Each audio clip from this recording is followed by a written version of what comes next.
Good morning, colleagues. Dr. Violet, confirm you can hear me. Hi. Morning, Faith. I can hear you. Okay, so I see it's 9:05. We are set to start. Let's give ourselves like 10 minutes for our colleagues to keep joining. I really appreciate the team that has already joined. Kindly reach out to your other colleagues so that we can all join and start together. So we hopefully will begin by 9:10. So 5 minutes and we are ready to start. So in another 5 minutes, we will begin. Thanks.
Hello, morning, Faith, and morning, team. Good morning. Good morning, Leon. Morning, yeah, thanks so much. I think we want to start off the meeting.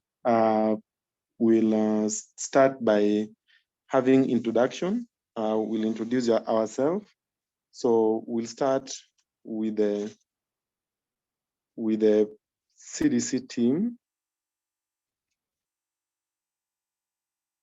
One person from the CDC team.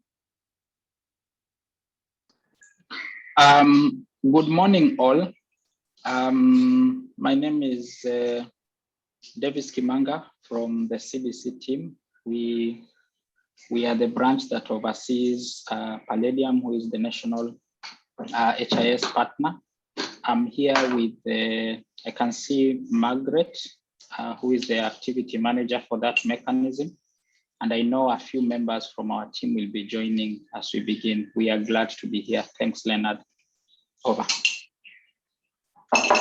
Kimanga, we'll go to the DOD team.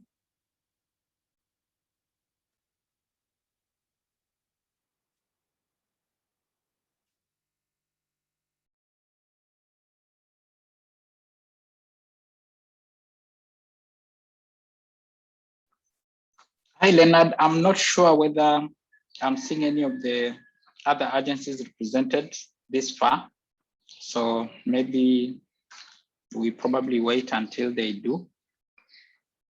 But for now, I can only see CDC. Over. Okay, thanks, Kimanga.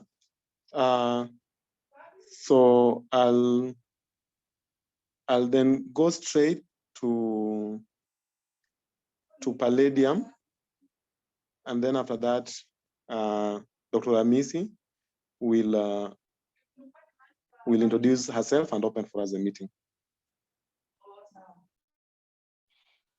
Good morning. Thank you, Leonard. My name is Pascal from Palladium.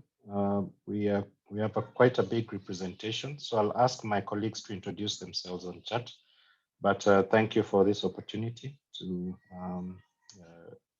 participate in the data warehouse webinar. Asante sana. Okay, thanks. So I'll invite Dr. Amisi. Before I invite Dr. Amisi, I'm being reminded that we hadn't prayed. We can get a volunteer to who is touched today.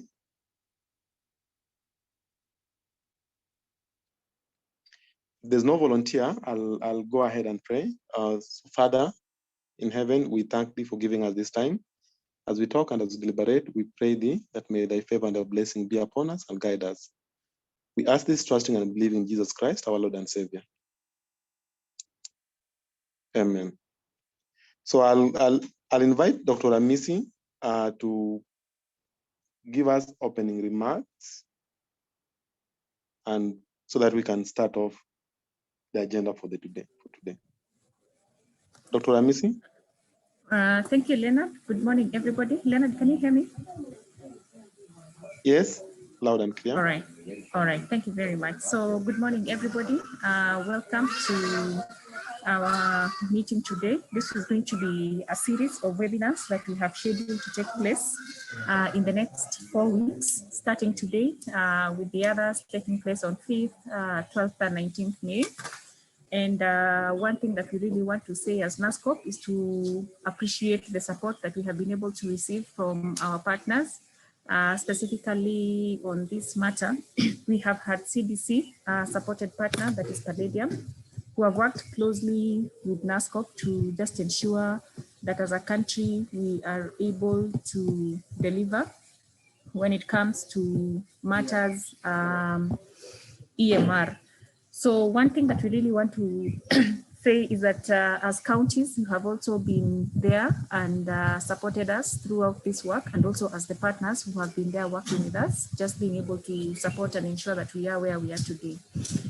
The National Data Warehouse, as we all know, has really helped us as a country in terms of just being able to transform how we do our reporting. And from 2015, when it came into existence, and up to now, where we have, all of us know that we have 1.2 million people or patients who are on treatment.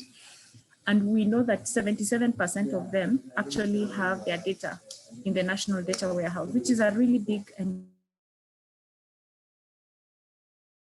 38% in 2019. And right now, when you look at our data from the presentations that will be done, you'll be able to see our reporting rates for the various areas, including HTS, care and treatment, and even as we roll out other modules. And it's really a big plus for us as a country to just see the tremendous progress that we have been able to make. And this has been work that we have been able to do jointly together. One thing we also boast of the National Data Warehouse is the fact that, you know,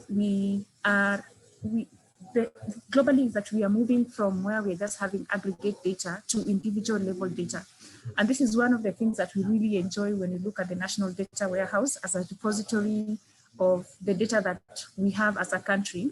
Yes, it has the de-identified data for the purposes of data protection.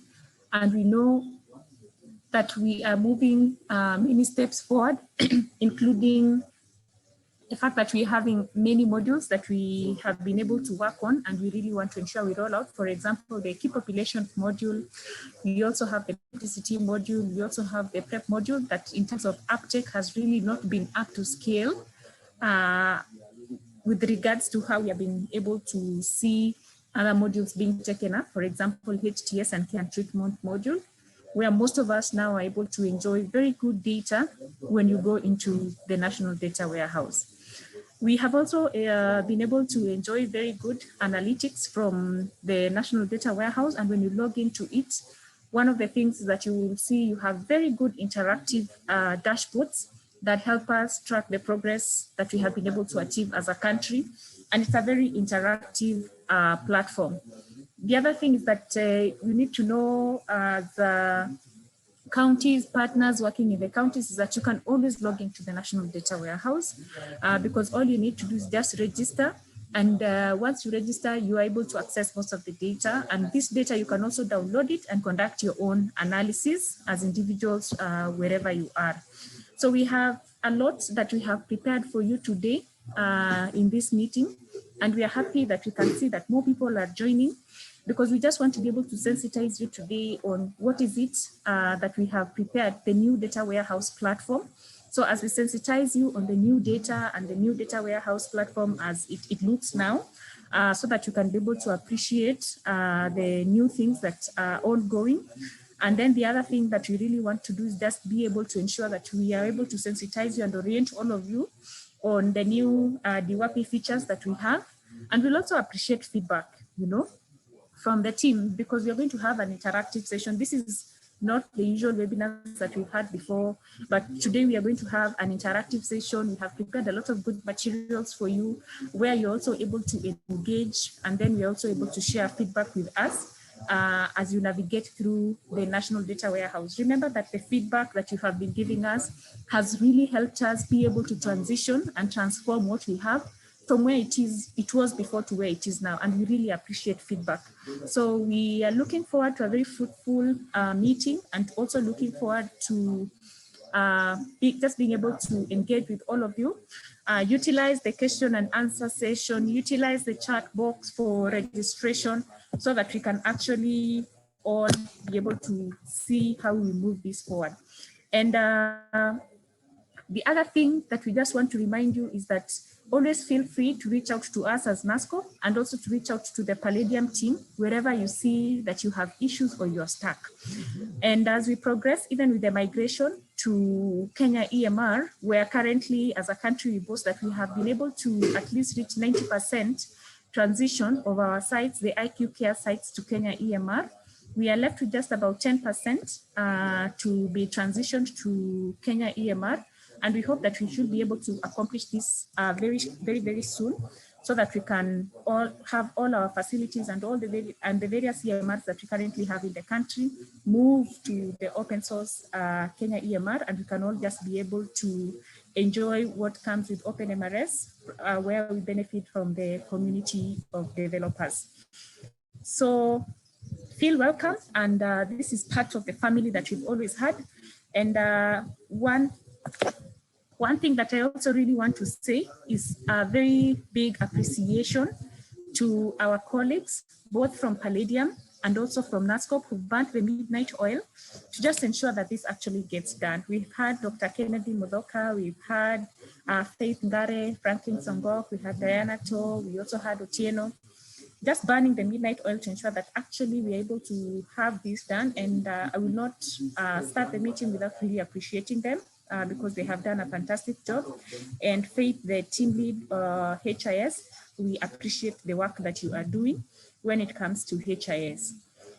In our meeting also, I have seen the support that we have been able to receive from NASCOP has pushed us, from the leadership from NASCOP, has really been able to push us to where we are today.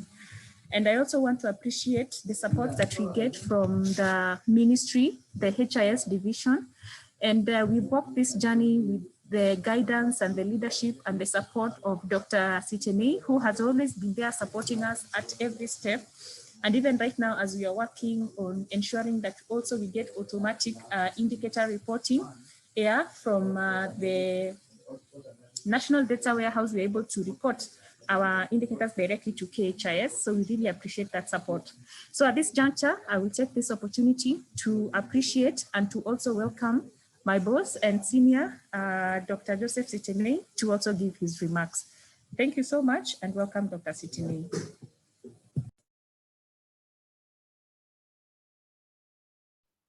Thank you, Violet. Thank you, everybody. I was not really intending to make any comments, but I don't know why you always like me to make comments. I wanted to be a silent listener. As I always say, I think the HIV world is moving very fast in filling this space of data, and not just collecting data, but also moving to collect high quality data. And the work that is currently being undertaken obviously feeds into the national strategy that we collect high quality data. And I keep repeating myself that without quality data, we can plan, but we'll plan off the target. And the more we get quality data, the more we get the right output from the data, and therefore we can be able to plan effectively. Moreover, as you from the HIV world are working towards making sure that all your data is collected through Kenya EMR, I would like to remind us that very soon our data center at the Afya House is going to be ready, I think in the next 1 month or so. And all this data will be domiciled in one point, because the ministry is very particular about data, especially now that we are moving towards patient level data. And I know this is where everybody is angling towards. And as we start to collect the patient level data, we have to be careful that we don't let this data fall into the wrong hands in terms of security. But more importantly, that now we can up our game when it comes to research, not just using aggregates and the normal data that we have been doing, the numerical data. We now need to move to qualitative data, because we'll be having the patient level data. And hopefully, as we get this qualitative data and we do qualitative research, we should be able to improve on the way we provide our services, with the aim of achieving the constitutional requirement of providing the highest quality of standard of care to Kenyans. And with that, I want to thank you. I'll be in listening much more than anything else, but also trying to learn, so that we can bring what you are doing from the HIV world to scale. Because at the end of the day, we are not just focusing on a patient with one condition. The patient could be having other conditions, and will still interact with the healthcare system wherever it is. Thank you, and over to you, Chair. Thank you very much, Dr. Sitene. We always appreciate your guidance and your support, and we are welcome to stay with us throughout this meeting. It's a 2-hour meeting, and we'll be very happy to stay with us. At this time, also, I would like to appreciate Dr. Vakil, who has also worked with us. And I think next week's webinar, when we'll be going through the care and treatment dashboards, you'll be able to appreciate most of the work that has really gone in, because of the sessions that we've been able to have with Dr. Vakil, just being able to see that from the time we transitioned to the new platform that you currently have, that we actually get it very good in quality dashboards, and even the care and treatment data is really excellent. So we'll be able to appreciate most of that. And we also appreciate the counties. Dr. Mike Ekisa, I'm happy that the counties have also been able to join the meeting. So I'll give this opportunity to Dr. Vakil to also just say a few remarks, and then Dr. Mike Ekisa. Dr. Vakil. Good morning, everybody, and thank you very much. Well, it's not only Vakil, it is everybody's contribution, including my RISE team, and I know even ECPAF also had few times joined, and NASCOP also, and the Palladium is at the driver's seats. So thank you very much. It is a collective, what you call, success for everybody. Over to you. And we will still continue. And I think with this forum, in this forum, I want to just make small announcement. The developers are meeting regularly. So if you people can still join, it will really help us to improve the visualizations, because it's such a huge uphill task that it's not possible for a small team to make sure that everything is perfect.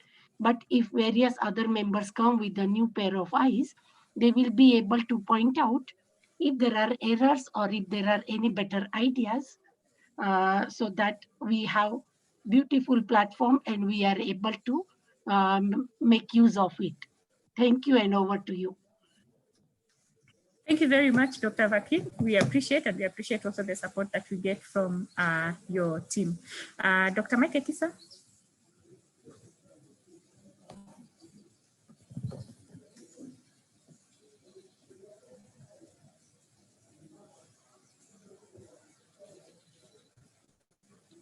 Sorry, Dr. Violet. I hope I can be heard now. Yes, we can hear you, Doc. Thank you, Doc, for this opportunity. Just to greet on behalf of our large team coming in after our senior colleagues I'll just keep it brief.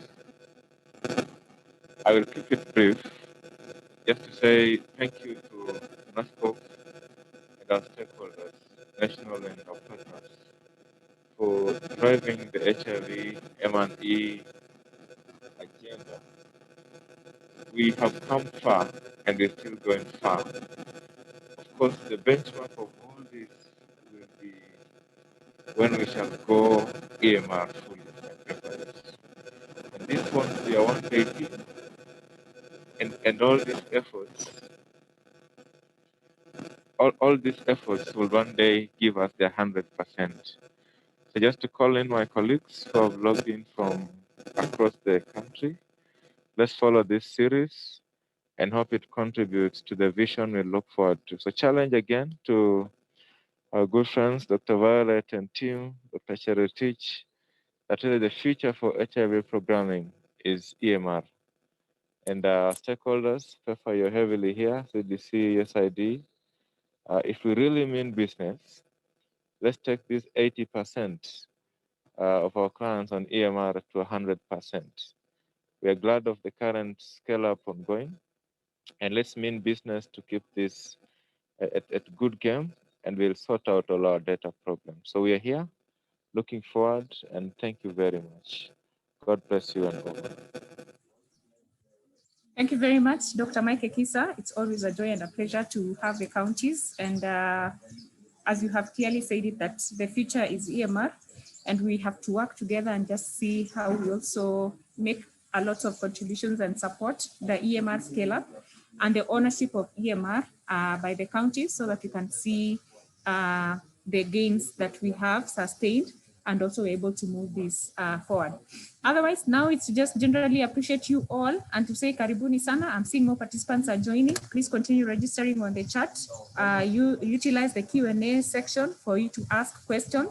We are all here to support and be able to learn. It's an interactive session, and we all want to learn and be able to have fun as we go through this, because it's a very exciting session and exciting day.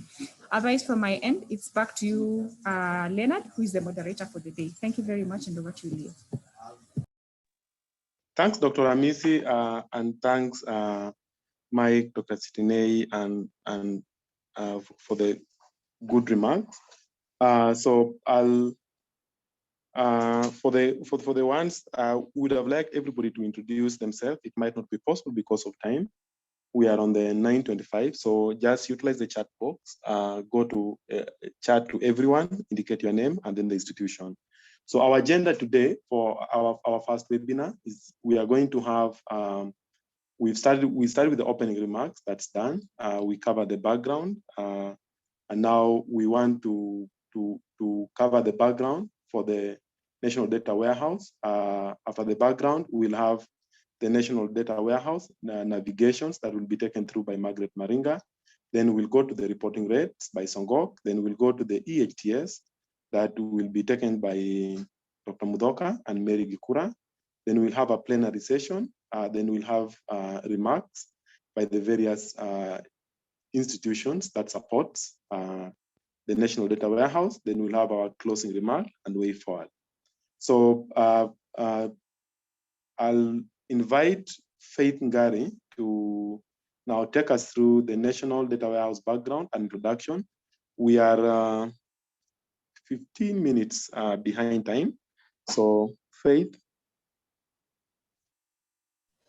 Thank you, Leonard, and good morning, everybody. So that we save better time for the more interesting part, I will take a very short time just to go through the background of the National Data Warehouse so that we are all on the same page. Leonard, confirm you can be able to hear me? Loud and clear. And you can see my screen. Yes, I can see your screen. Just put in slide mode. Yeah, that's okay. All right. Fine, thank you. So I'm going to skip the few first slides. So as my colleagues and Dr. Ramisi has alluded, this is a deep dive into the National Data Warehouse. So we are going to have interactive sessions where we shall be getting to know how to make look for data and come up with visualizations that we can be able to make as presentations for our meetings when we are discussing the progress of the HIV epidemic.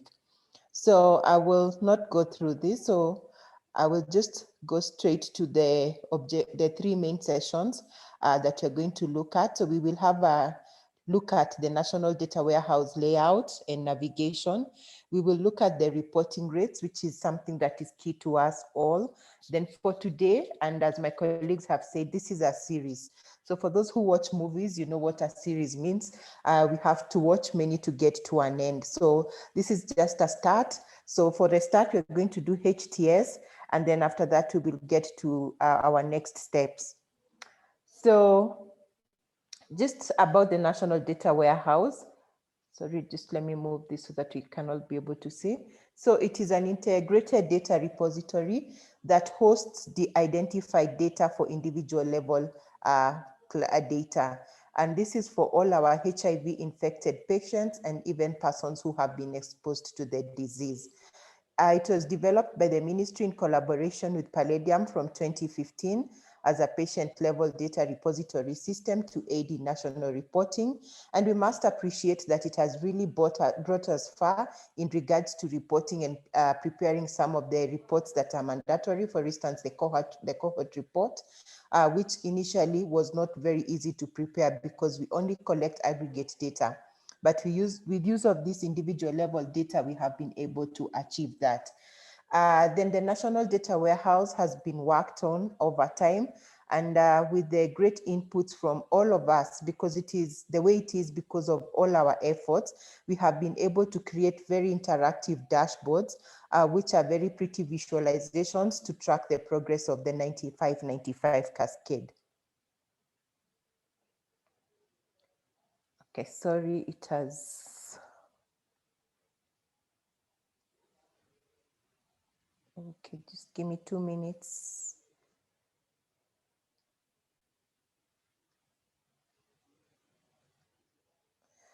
Okay, so the National Data Warehouse acts as a repository, and at the same time, it is an analytic platform. So what does it do as a repository? It does collect data from all our EMRs, and you will see the various EMRs that it is collecting data from. It is not just cast onto one type of EMR, it collects from various types of EMRs and also the EHTS applications that we are currently using. And it sends all this data into one location, which is at the NASCOP server. Currently, we have about 77% of our patient load data in the National Data Warehouse. So you can actually calculate out of the 1.2 million people living with HIV currently being reported, 77% of this information is available through the National Data Warehouse.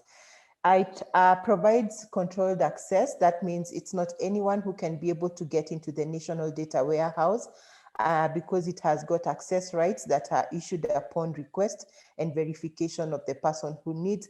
And of course, there are various levels of access to ensure that we do not share this data with everyone. It acts as a data source for HIV case-based surveillance.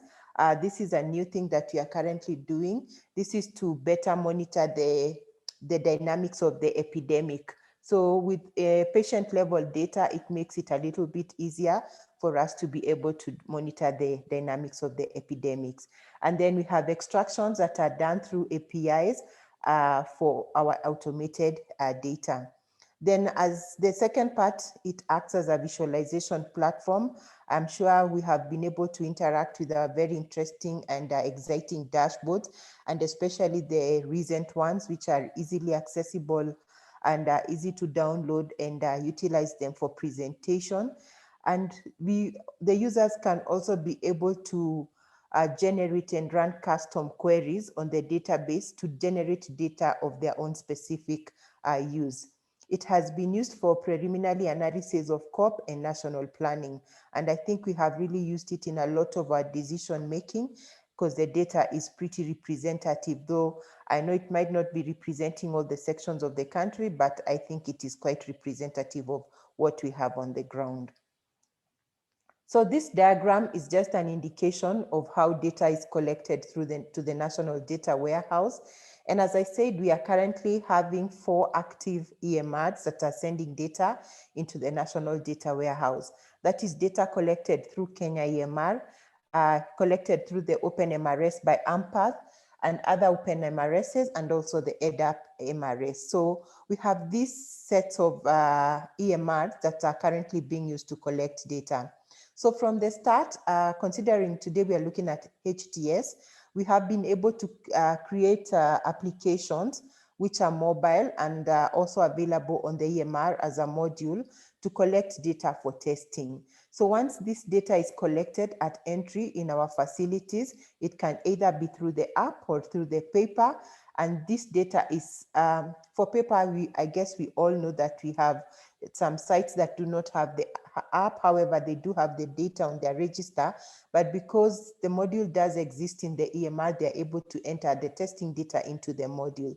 So the two sets of data, both from the app and the paper, do converge in the EMR, where we are able to offer our clients who've been tested the services that they need in regards to care.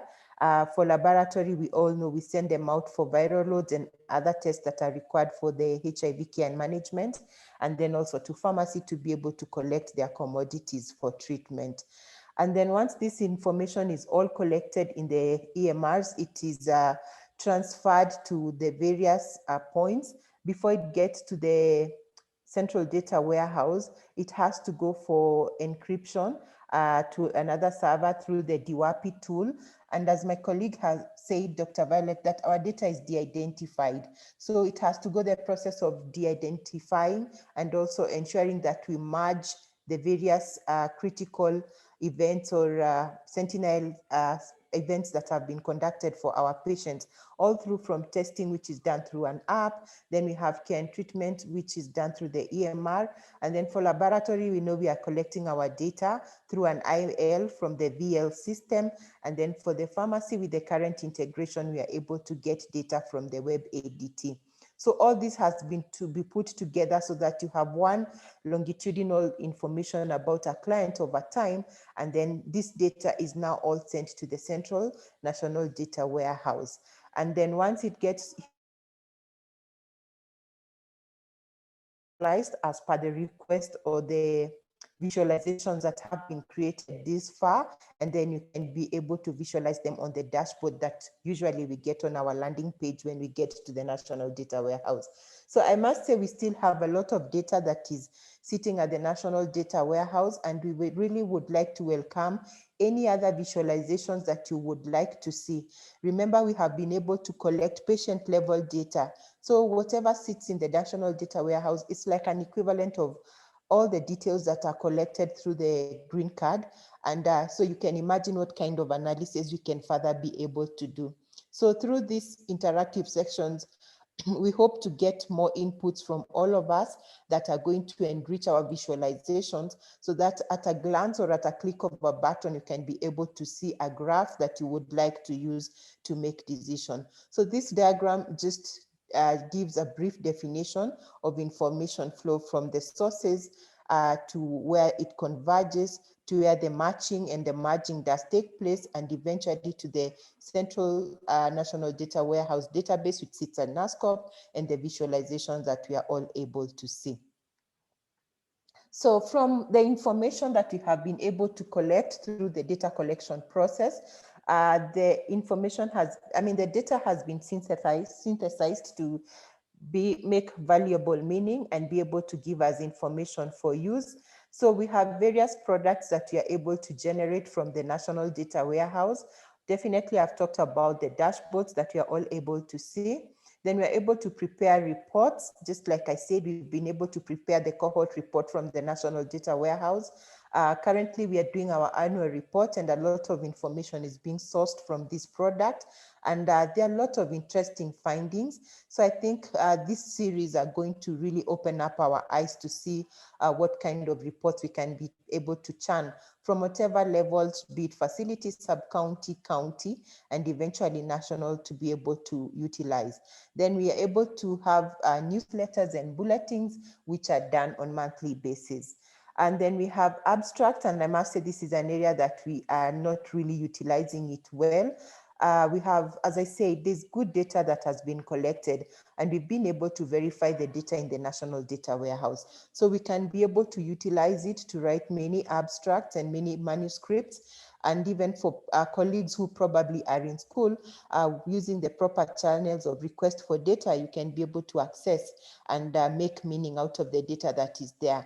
And I can tell you it's going to tell us more about our care and treatment cascade and what we are doing to our patients. So it's interesting to interact with. And as I said, it's also being used for surveillance and research purposes. Remember, we have started CBS in Kenya. So the data that is being used for CBS is collected from the National Data Warehouse into the CBS staging database. And in this database, we are able to analyze the sentinel events of our clients to be able to closely monitor the dynamics of the epidemic. So this is how you get to access the National Data Warehouse. If you click on, or you go to your, you log in and you get one of these links, then you can be able to access it. And then once you are inside there, you can be able to interact, as my colleagues are going to show us. And then from the various lessons we are going to learn from this series of meetings, it is my expectation that we will be able to see more information products being churned out, especially at county level from the National Data Warehouse, to maximize utilization of the data that has been collected. Thank you very much, and I would like to hand over to the chair, Leonard, for the next presenter. Thanks, and over to you, Leo. Yeah, thanks, Faith. I'm seeing a hand has been raised by Christian Ochieng. Christian Ochieng.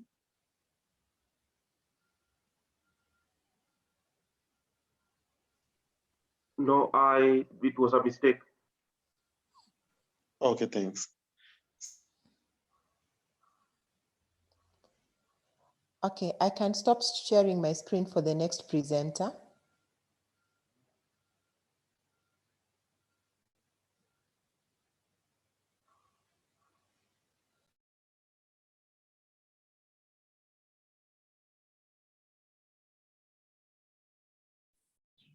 My name is Margaret from Palladium. I will be taking you through the navigation, overall navigation of the data warehouse.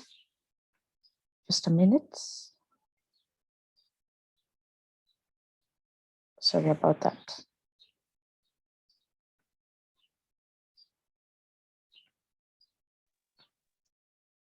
The link that has also been can walk through with Margaret as she presents. So the National Data Warehouse, the whole platform, has the following filters: the place, the person, which is currently under development. Thank you to the team, Project Rice, NASCOP, EGPAF, EDAP, that take place. We have meetings every Thursday to just look at how to make the portal user-friendly and include as many filters as possible. And some charts have the time period on them. So how is the warehouse currently organized? We have organized the warehouse in the following sections. We have a landing page. So when you click on dwh.nascop.org, you get to a landing page that has information on the care and treatment aspects of, or the HIV treatment aspects of the program. But we also have other sections like the reporting rates, HIV testing and HIV prevention, HIV treatment, and the ad hoc section. So for the reporting rates, this platform, the portal will show how are the facilities reporting every month. So you're able to view the reporting rates, how the facilities are reporting by month, and how the counties are performing, how the partners supporting these facilities are also doing in terms of reporting rates for the care and treatment, HIV testing services, and the patient key values. Under some of the items that we'll be including in the continuous upgrades to the data that we have in the portal, we will have information on HIV deployment and data alignment, as well as HIS data quality. This is a work in progress and will be coming to you sooner rather than later. Then in the HIV testing and prevention, we have the HTS dashboards. And in the HTS dashboards, we have dashboards that are speaking towards the HIV testing services uptake, HIV testing services linkage, and the partner notification services. For the facilities that are currently implementing HTS, we have received quite an amount of data speaking towards HIV testing services uptake and linkage. However, the use of the PNS services bit is still suboptimal. We are not getting as much data. I would like to urge everyone who is in this meeting, if we could get our facilities to just update the EMRs and use the HTS applications to collect more on the PNS data so that we can get more data for use in development of dashboards and the bulletins. Then work in progress, something that we're currently working on is to get data on PrEP, PMTCT, and VMMC, which will speak more towards the HIV prevention. For HIV treatment, we have dashboards on newly started on ART, the current on ART optimization, everything all to treatment outcomes. Faith mentioned something on DWAPI. We have a new DWAPI that is about to be rolled out that will bring us data on OTZ and OVC, while we are still developing dictionaries to collect data on TB and HIV. Then we have the ad hoc section, which we are able now to get access to the patient level data. Here in the ad hoc section, you can query the data, and to access the ad hoc section, you'll need to log in. I'll take you through more of that as we proceed. So like I mentioned, what I've just talked about, this is a snapshot of how the current data warehouse looks like. The homepage, as I said, has data on the current on ARV, current on treatment, which is the HIV treatment, just a snapshot. And then we have on the top most menu highlighted in red are the links to take you through, to take you to the various services or to the various sections. So in reporting rates, like I mentioned, we have 3 tabs for care and treatment, for HIV testing services, and for the patient key values. In this dashboard, you will be able to see how many uploads do we expect from either a county or a partner or an agency, and what is the overall reporting rate, and what is the consistency. Plus, you'll be able to see the trends in reporting either by month, how the partners are doing against partners, and how the counties are doing against each other. As Songok will take us through the reporting rates dashboard, you'll be able to see that. Just to note, the time period for all dashboards is the most recent complete month. So for example, today is 28th of April. The data that is highlighted or shown in the dashboards is for March 2021, which is the most recent complete month. In the HIV testing area, we have the service, we have the uptake, which shows the number tested and positive, disaggregated by age group, population type, entry point, and by county and partner. For the HTS services linkage, we have the positive and the linked numbers, also disaggregated by age group, population type, county, partner, strategy, and entry point. Then we have the partner notification services, which is split into 2, where we have the sexual contact testing that looks at the sexual contacts who are elicited, those who turned positive, those who are tested, those who turned positive, and then disaggregated looking at the characteristics of the elicited sexual contacts and the characteristics and the trends and positivity. Then we also have for family testing, where we are looking at the children who have been elicited positive, and we also look at the cascade of family testing of children. Mary and Dr. Musoka will be taking us through the HTS services dashboards, and we'll be able to see more of this. Care and treatment is really broad. This is because this is the first section which was developed when the data warehouse was being developed. Currently, it has been broken down into various service areas.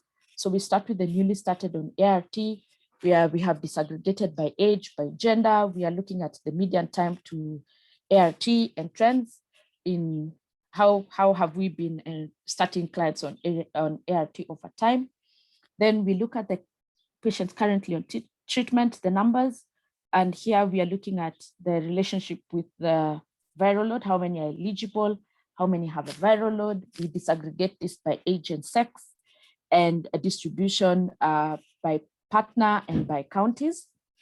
Then we have ARV optimization, where we are looking at how many of our patients are in the different regimen lines, then disaggregated by gender and age groups, as well as how are we doing in terms of TLD uptake, adverse events, what for the patients who are 15 plus adults, we are looking at how many of these patients developed adverse events, and what is the severity of the adverse events and the reported causes, and also the actions by drugs.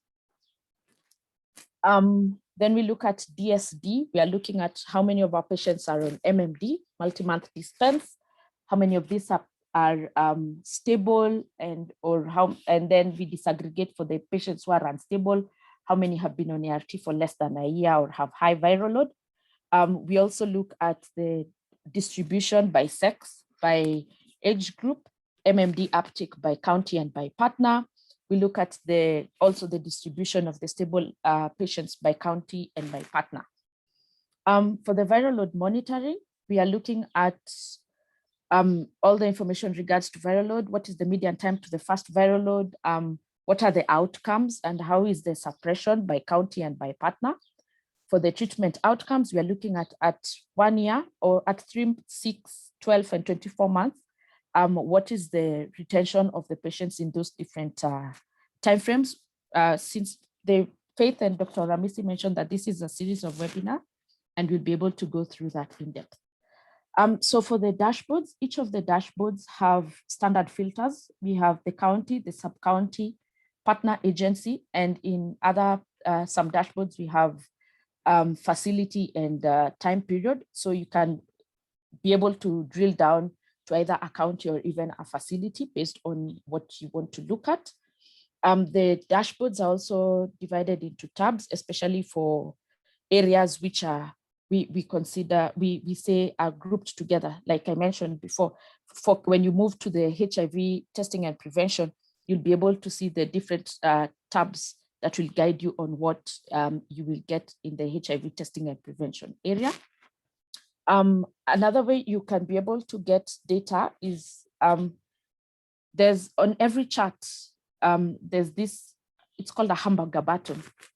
When you click on it, you're able to either download the image, the chart itself as an image, or you can also download the data that has been used to develop that chart if you want it to look, if you wanted to do your own chart or look at it differently, or to even import in other tools.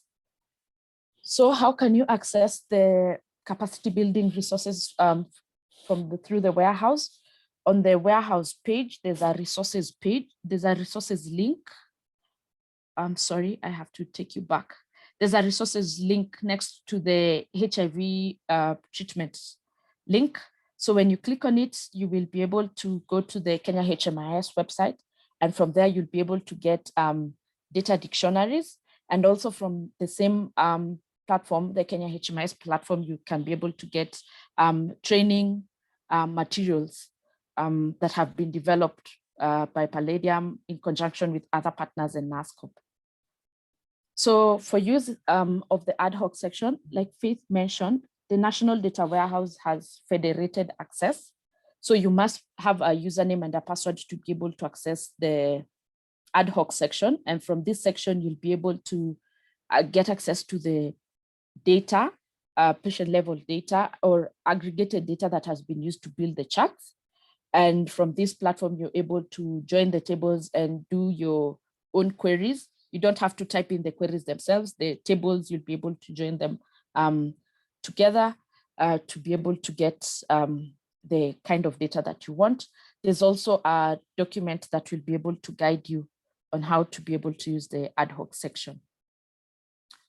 So to access, to be able to get login access to the National Data Warehouse, I'll just skip to the next slide, sorry. To be able to register, you first need to belong to an organization, because each organization has a steward.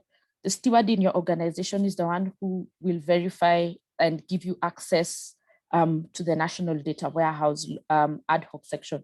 So you register with your details and your name and your phone number. Then the steward will get an email and they'll be able to give you, grant you access or to verify your email to be able to log in. Please note, I need to just say this, only one phone number can be associated with an account.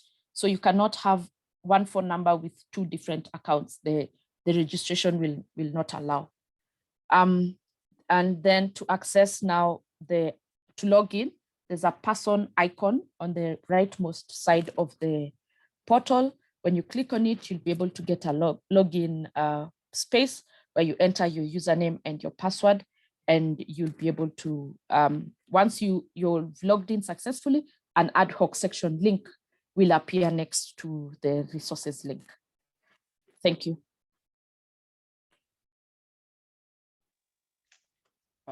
Thanks, Margaret, for that. I've also seen some guys also were having questions. Steve Ambune, you raised your hand.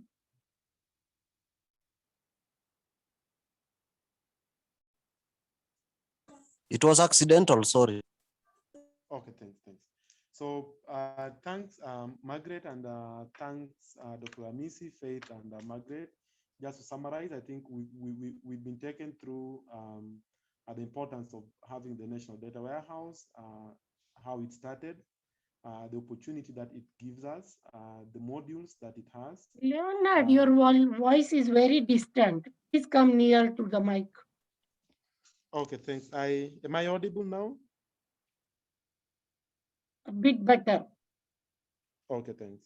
So we've been taken through the introduction, how the National Data Warehouse started, the progress so far, the modules that it supports, the open communication channels in place in case there are issues in place, how the EMR migration has supported it, and the progress that the HIV program has actually made in pushing to have a much more quality data. And this webinar being one of the methods in which it does this.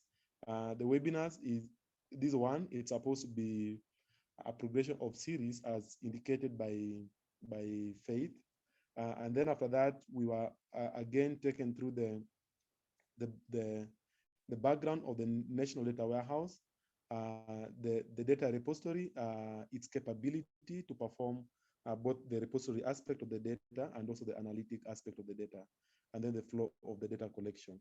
We've also been taken through how to register into the National Data Warehouse and how to navigate through the National Data Warehouse. So that's for the first part of the morning session. So I'll hand over to the next moderator, Betna Nyamota, who will take us through the remaining sessions. Betna?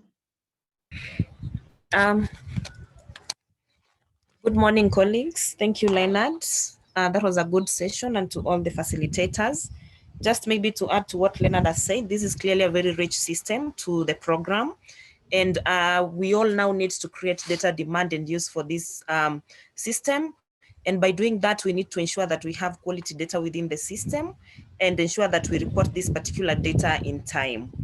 So I don't want to take much time.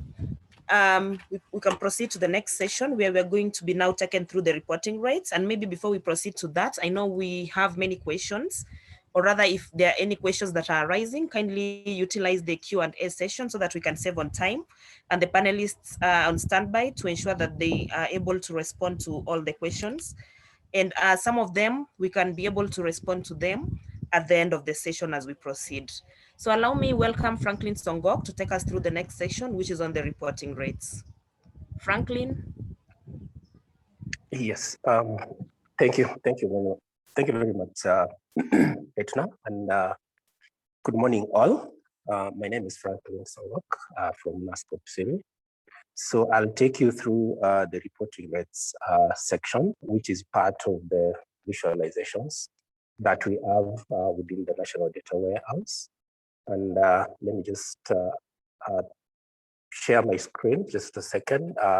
So I'll share a very short presentation, which is about 3 slides. Then we will go to the demo bit, because we would really want these sessions to be very, very interactive. And we have some use cases in the process of our presentations to just ensure that guys are able to interact with the system and you are able to navigate. And in case you have any difficulties, then we can be able to help you out in as far as navigation is concerned. So let me just share my screen. Okay, just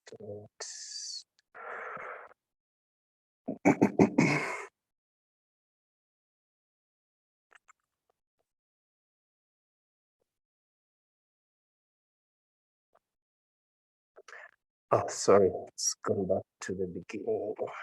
Sorry for that. Let me just. Sorry for that. I should have put it. Yes.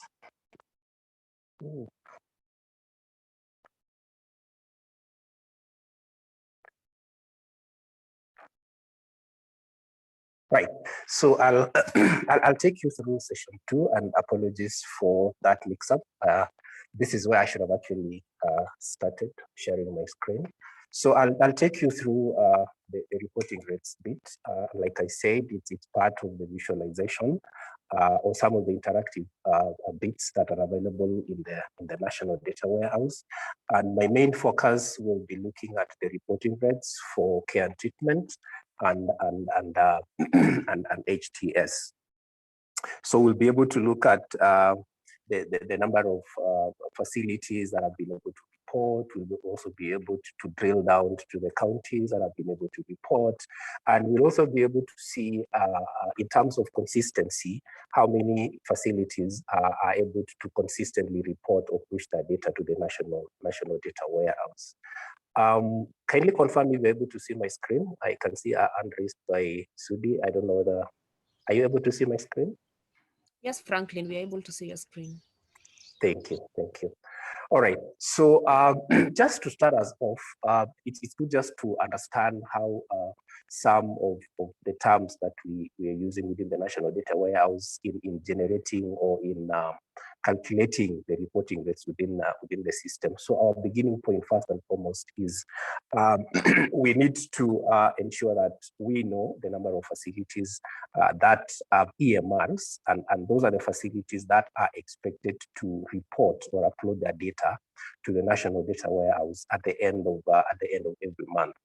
And then that forms our denominator in calculating the overall reporting rates within the system. So overall reporting rate basically is the proportion of the EMR sites that are able to upload their data into the National Data Warehouse in every given month. And remember, we've been sharing reporting rates bulletins with you guys, and at the moment, as we've been told, we stand about 80%, but we would really wish that we move to 100%, because we really do not understand why a site that has EMR, which is functional, shouldn't be able to upload that data to the National Data Warehouse. And that's why we always try as much as we can to keep in touch with you guys, so that you're able to tell us what kind of difficulties you have in ensuring that all the data is available in the National Data Warehouse. So we really would wish that all our 1.2 million people living with HIV who have been enrolled and receiving care should be available in the National Data Warehouse as we move towards epidemic control and as we move towards ensuring that we have patient level data in our repository. Very importantly, we also try to look at how many sites are able to consistently report. And here we combine ourselves within the last 3 months. So for instance, if we are looking at the reporting rates for the month of March, so we want to see for the last 3 months, that is December, January, and Feb, how many of these sites were able to submit their reports consistently. So we'll be able to see this in when we go to the drill down and when we go to the navigation on the reporting bit. So consistency of reporting basically looks at the proportion of EMR sites that are able to submit a report every month to the data warehouse within the preceding 3 months, just like I've already mentioned. Right, so now I want us to drill down so that we are able to log into the National Data Warehouse and look at how best are we can be able to generate our reporting rates. Then finally, as we end, we will have some use cases. We'll share with you the link. We'll go through some use cases so that it helps us know whether everyone of us is able to log into the National Data Warehouse and drill down and filter to generate the reporting rates from the National Data Warehouse. So just kindly allow me then to share another screen so that we are now able to navigate to the National Data Warehouse. Right, so just a minute.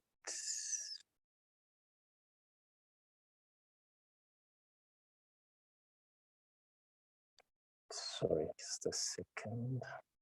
I need to open first.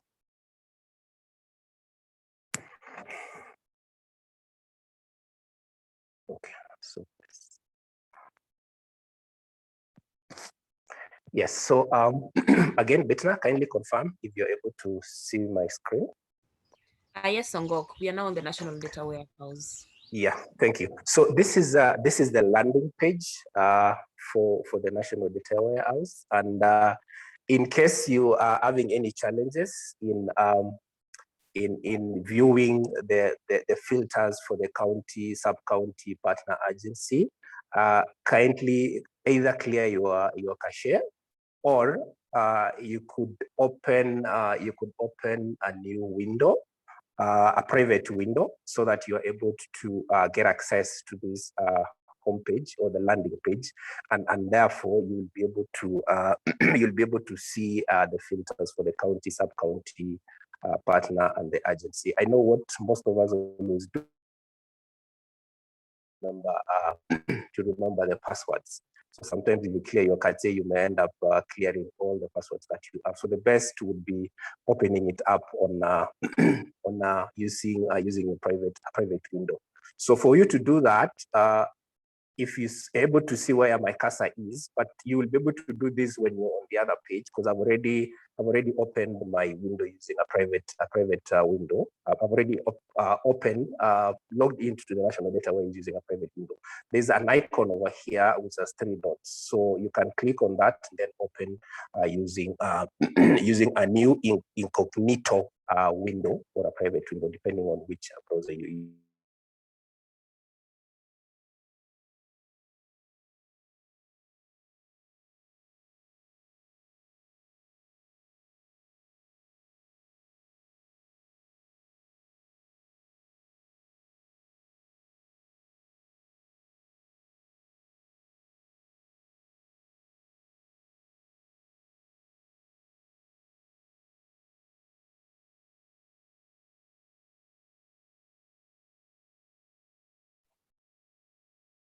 Hi, is it me who has lost him, or there is a problem?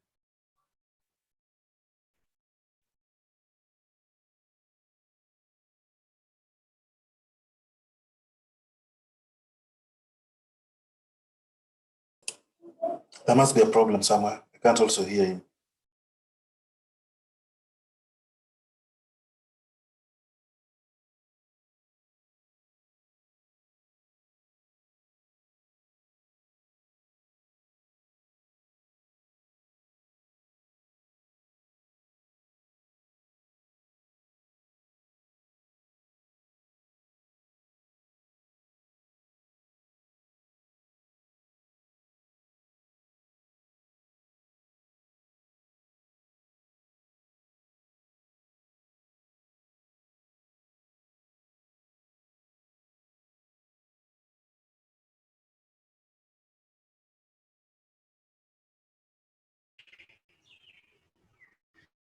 It also is calling. She has also dropped. Kindly hold on a bit. Let us reach out to them to be able to have him back on the call. Thank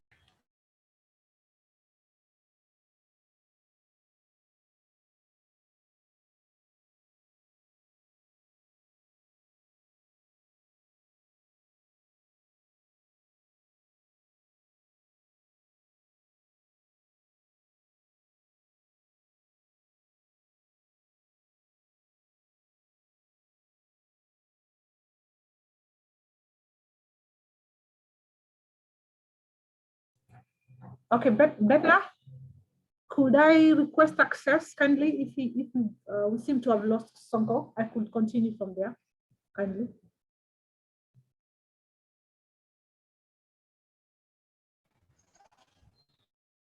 Thank you. I've talked to Songok and he has requested you proceed with the session. He's trying to connect to the network.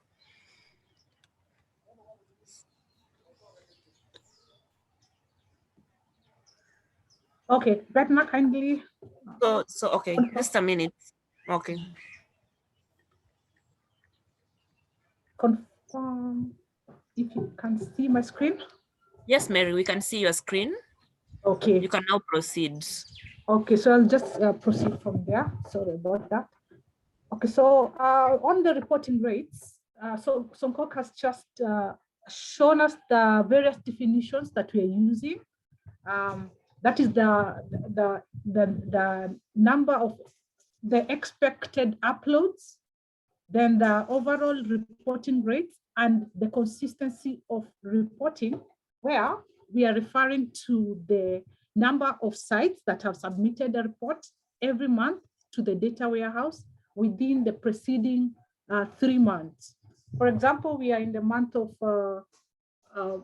April. So when we are talking about consistency, we are referring to the number of facilities that have reported between February and April. So on the dashboard, if you can see them on up here, remember we still keep the standard filters. That is the county, the sub-county, and the partner filters. And on the down here, the very first thing you see are the tiles that are giving us an indication of the number of expected uploads. For example, as you can see, for our country, we are expecting at each month 1,320 facilities to report each month. And currently, what is being displayed there is the current reporting rate. That means in the last completed month, that is the month of March, we have had an overall reporting rate of 82%, where 1,083 sites are reported. Then out of this, consistently, we have 866 facilities reporting to the national data warehouse. And I'm going to show you briefly, because I don't know, you can see that there is a new button there highlighted in blue. That is the facilities that have not reported. And I want to, just before I show you how to get that, below there are charts that are giving us an indication of the trends in overall reporting. And again, you can utilize the filter at any level, whether you are at county level or sub-county, partner or agency. So right now, what is being displayed is the overall, is the national reporting rate. You can see the trend there. There's a chart there, and you can see where the very first chart on the right, that is the trends in the overall reporting.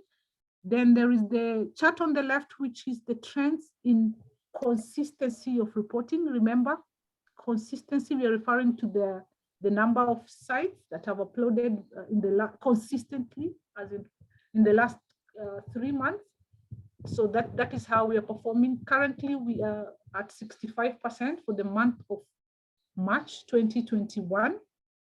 Then again, we have charts below there that are giving us an indication of the distribution of EMR sites per county. Then we have the overall reporting rates, again, by the county, and the overall consistency of reporting by the county. Again, we have, I'm just showing you where to get what data, and I know in our when we get out of here in our time, we can get to have more time to interact with actually these sites. Then again, we have the same information provided by partner. And the same, that is the number of EMR sites that we expect a partner to send, then the number of sites that have sent, or the overall reporting rate that the partner in a given month, that the partner has in a given month. Remember, we have a period filter on top here, where you can drill down to a specific month. You can even go back. But currently, remember, the data that is being displayed is for the current, the last completed month. So I'm going to just randomly pick a partner. Let me pick a partner, CHS Shinda, and show you something here. CHS Shinda. CHS, sorry. Okay, let me pick CHS Shinda there. I have applied that filter, and you notice that the charts will filter accordingly. So in the last month of March, we expected CHS Shinda to upload 106 facilities, out of which they have uploaded 105 facilities. That means there is one facility that has not reported. And consistently, they've been doing 98% reporting to the National Data Warehouse. So if I am for a partner Shinda and I want to know the facilities that have not reported in this month, all I require to do is click a button. That is the facilities not reported button. And then a CSV file will appear.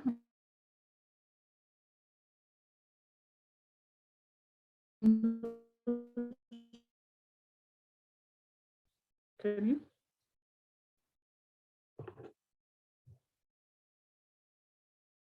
Hello, can you see this? Hi, Mary. Yes, yes, hi. we're able to see your screen.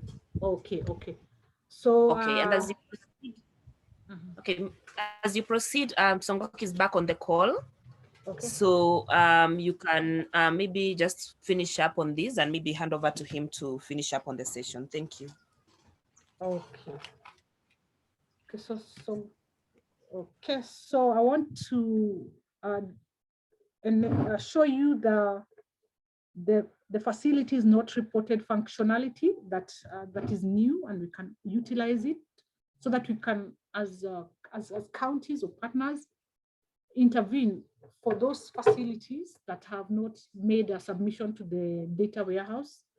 And this we are doing for the recent months, because we believe you can do an action now. For example, if like today is 28th, this function will be very relevant, for example, today, before the month of April ends, so that I can be able to fast track or to able to ensure that sites that are under my my mandate are able to upload just before the end of the month, because I believe there's nothing we can do with the March, for example. March, because March is already gone. So at any given time of the month, kindly let us utilize this functionality for facilities not reported to ensure that we have 100% reporting.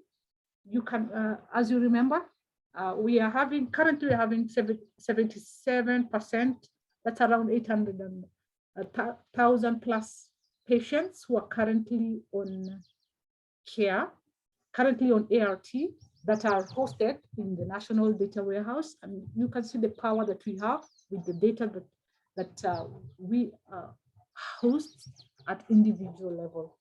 Thank you. So for now, I'll stop there and hand over to you, Sonko, to continue with the session. Thank you. Thank you very much, Mary. Just don't stop sharing your screen. Okay, sorry. Fine. I wish you could just continue sharing your screen. And my sincere apologies. I got a blackout where I am. and that's why I got dropped off. And I'm really, really sorry about that. However, thanks, Mary, for stepping in on a short notice to take up the session. So basically, Mary has taken us through what I really intended to take you through.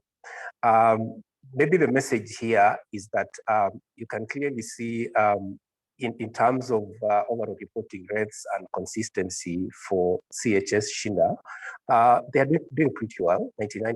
However, there's still one facility that did not submit their report. So the message here for us, the county teams and the partners that are here, is to ensure that we support each other to ensure that all the facilities that have earmarked, just like I said earlier on in my beginning remarks, that we need to support all the teams to upload their data to the national data warehouse. And this is just CHS alone. If you look at other partners, and maybe probably you can look at a partner like IRDO, for instance, just to look at IRDO as an example.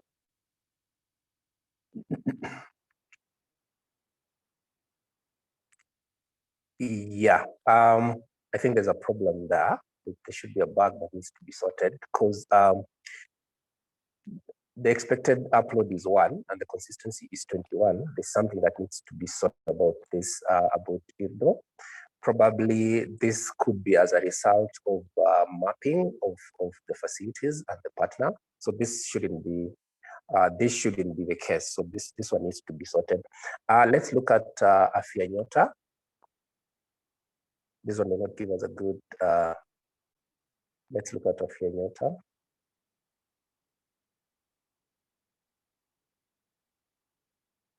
Yes, thank you. Yeah, so Afya Nyota reporting rates is 100%, the overall reporting rates. Again, like Mary had said, for the last 3 months. So that means Afya Nyota were able to submit all their reports. However, in terms of consistency, there are 2 facilities that did not submit. And we can quickly be able to drill down and see which are these 2 facilities that did not report. And maybe I would request that you go to the blue button so that we can see which are these 2 facilities supported by Afya Nyota that did not report. So just click on that and scroll to the list of those facilities. Are you able to scroll to the facilities? Mary, can you hear me? Oof.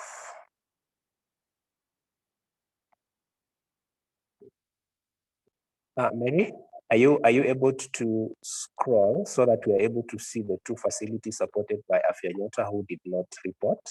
Or did not, also these are the facilities that did not report, that's okay. We would want to see the facilities that did not report.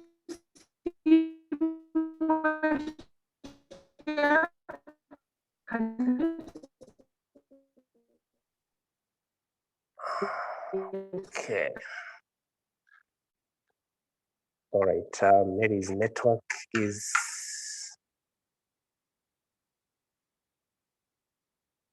Okay, Mary, sorry about that. Songok, for facilities that have reported, we utilize Spot, for okay. this. Yes, and we were also thinking of pushing the facilities that have not reported also to Spot, so that as a partner or a county that is monitoring uploads, they can use the same platform to monitor the facilities that have uploaded and those that have not uploaded from the same platform.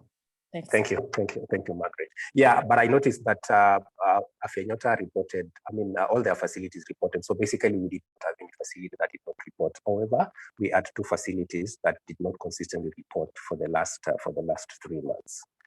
Right, so I want us to go to the next level. Like I said earlier on, we will have some use cases. So I want to ask Otieno to post the links to the use cases.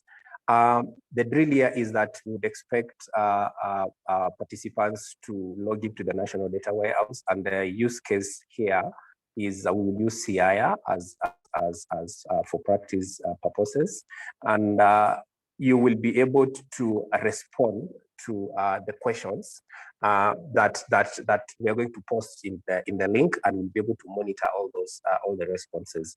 This is just to ensure that we also keep you interacting with the system as we continue with this sensitization.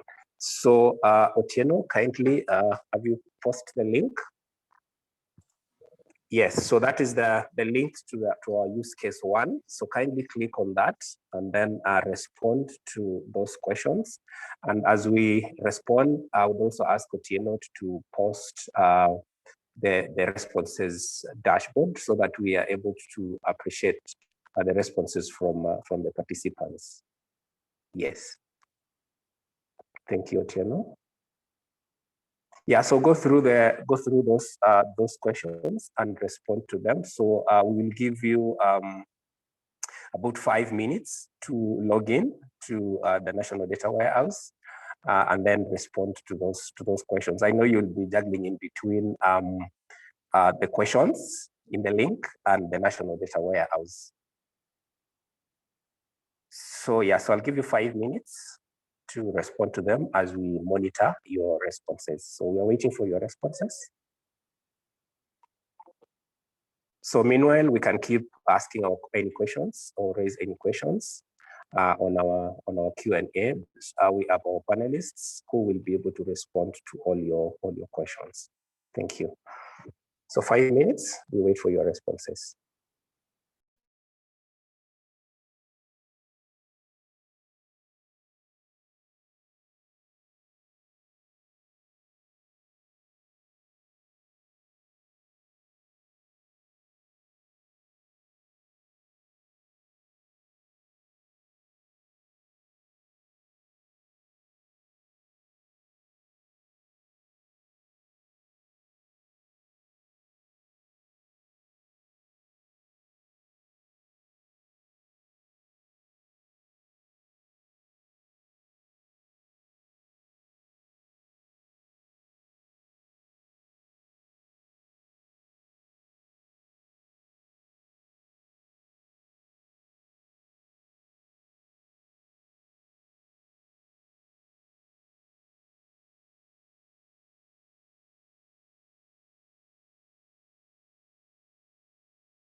Thank you for those who have already responded.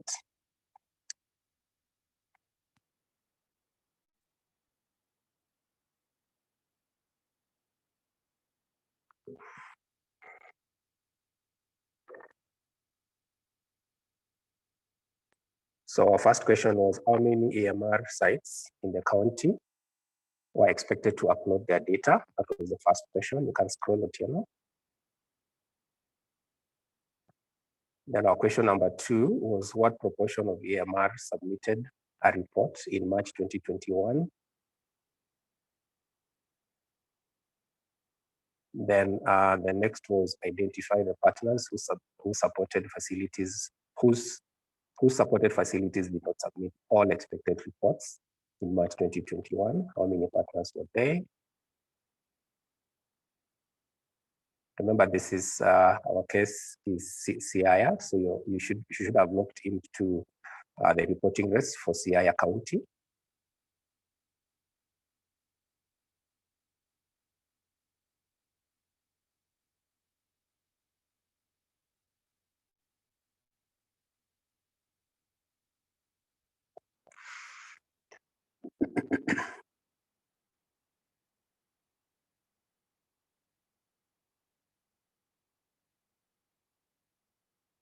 Otieno, I will kindly request that you take us through the responses again.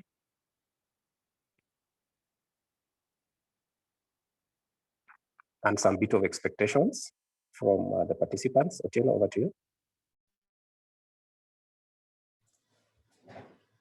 Yes, thank you, Sungok. I think the results are still streaming in. We have so far 16 guys who have responded. I think we're still waiting for more. But on the displayed graph, you can start seeing how many people have been able to get all the answers correctly. So far we have like 3 guys who have not gotten any point. We have 2 people, now it's 3 people who have gotten 1 question right out of possible 3. And I think we have about 7 guys who have gotten all the responses, all the responses correctly. The good thing is that once you submit your response, you can view the answers, you can view the questions that you didn't get right, and also look at your responses. So you can still see the graph. I think we have 21 guys who have so far submitted their responses. Yeah, so I think we still get those varying performances by the respondents. So keep on submitting your response. I think we have several more to come. So we'll monitor as they come in. Sungok, thanks. Yeah, thank you. Thank you, Otieno. The beauty with this is that you are able to also mark yourself and look at whether you got it correct or wrong. And sorry, again, probably we should have, probably next week, we will request that each of the participants, if you're not able to, if today probably you're not able to get access to a laptop, because I know some phones may not allow you to log into the National Data Warehouse. Probably next week we will request that in our next sensitization, we request if you can come with a laptop, if you can, if you can have a laptop, that would really help in logging into the National Data Warehouse very fast and respond to our questions or respond to this interactive session. Yeah, so I think I want to just request that let's continue responding to those questions. We may not really wait to do the same because we understand the challenges our participants would be going through out there in terms of getting access to a laptop and logging in. But like I said, the main objective of us doing this is to ensure that we are able to log in, we are able to navigate, and the demo that we did was to also just keep us abreast of what we need to do in order for us to drill down.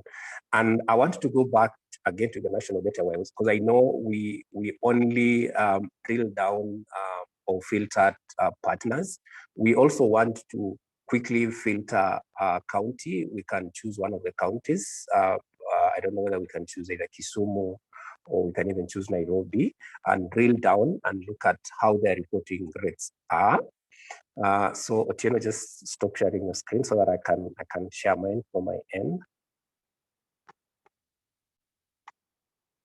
and drill down to accounting. So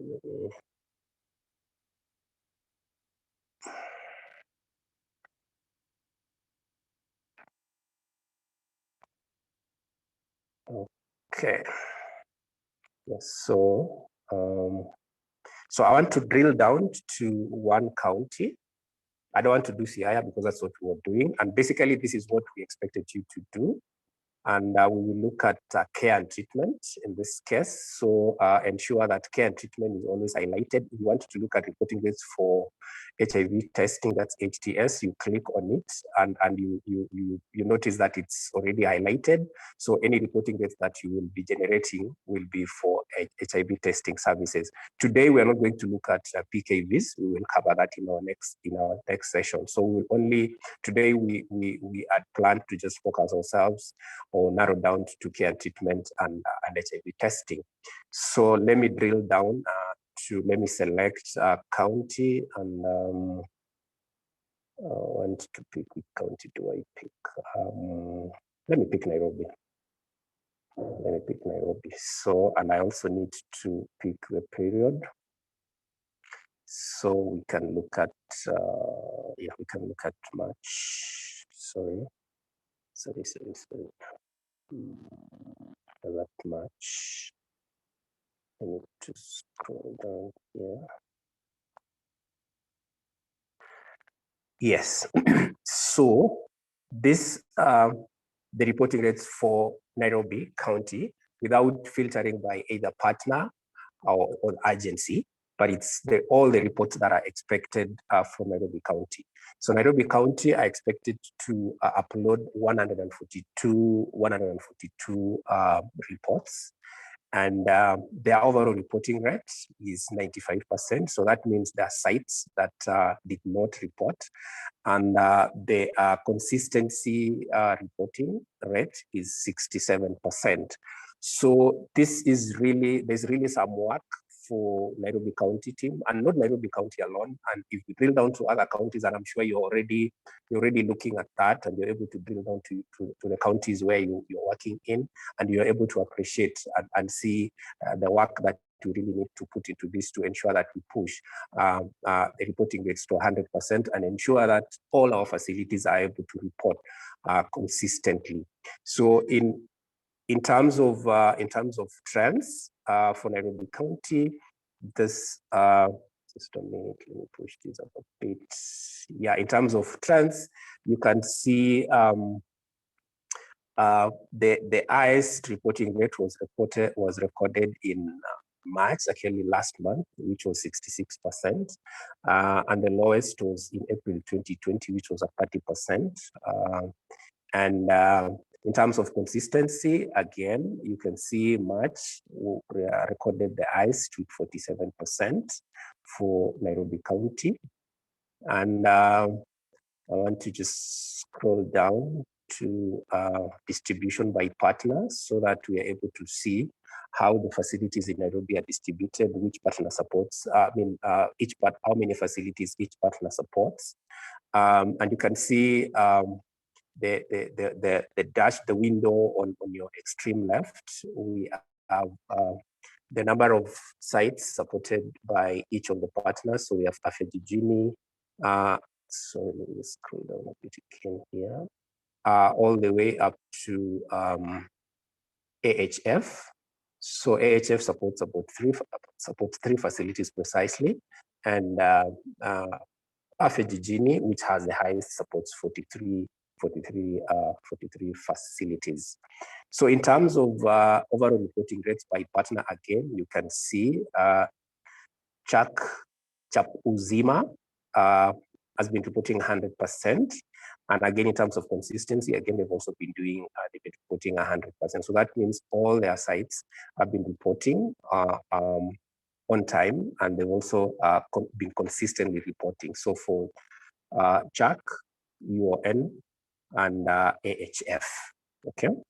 And yeah, so EDAP also, their reporting rates overall reporting rate is 93%, but in terms of consistency, their facilities have not been reporting consistently. If you want to look at the number of facilities, you can come to this tile here. When you click on it, it will give you the options, just like Margaret had explained to us. And if you want to see the table of the sites, you can always click here, and you'll now be able to see the table down here, whichever option that you want, and you can always lift this and put it into a presentation.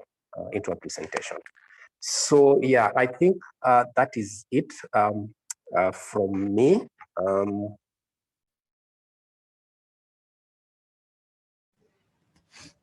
Thank you, Songok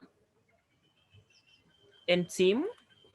I think that was a good run through. So Songok, is there anything else left? Thank you. So maybe just a few take homes from the presentations we've had. Is basically on data use and demand, and it's very important for all stakeholders at all levels to be able to consume this data within the national data warehouse. And for us to ensure this, we really need to, I've seen Dr. Vakili in the comment section has really emphasized on the need for us to keep, using this system for us to be able to optimally be able to navigate through the system.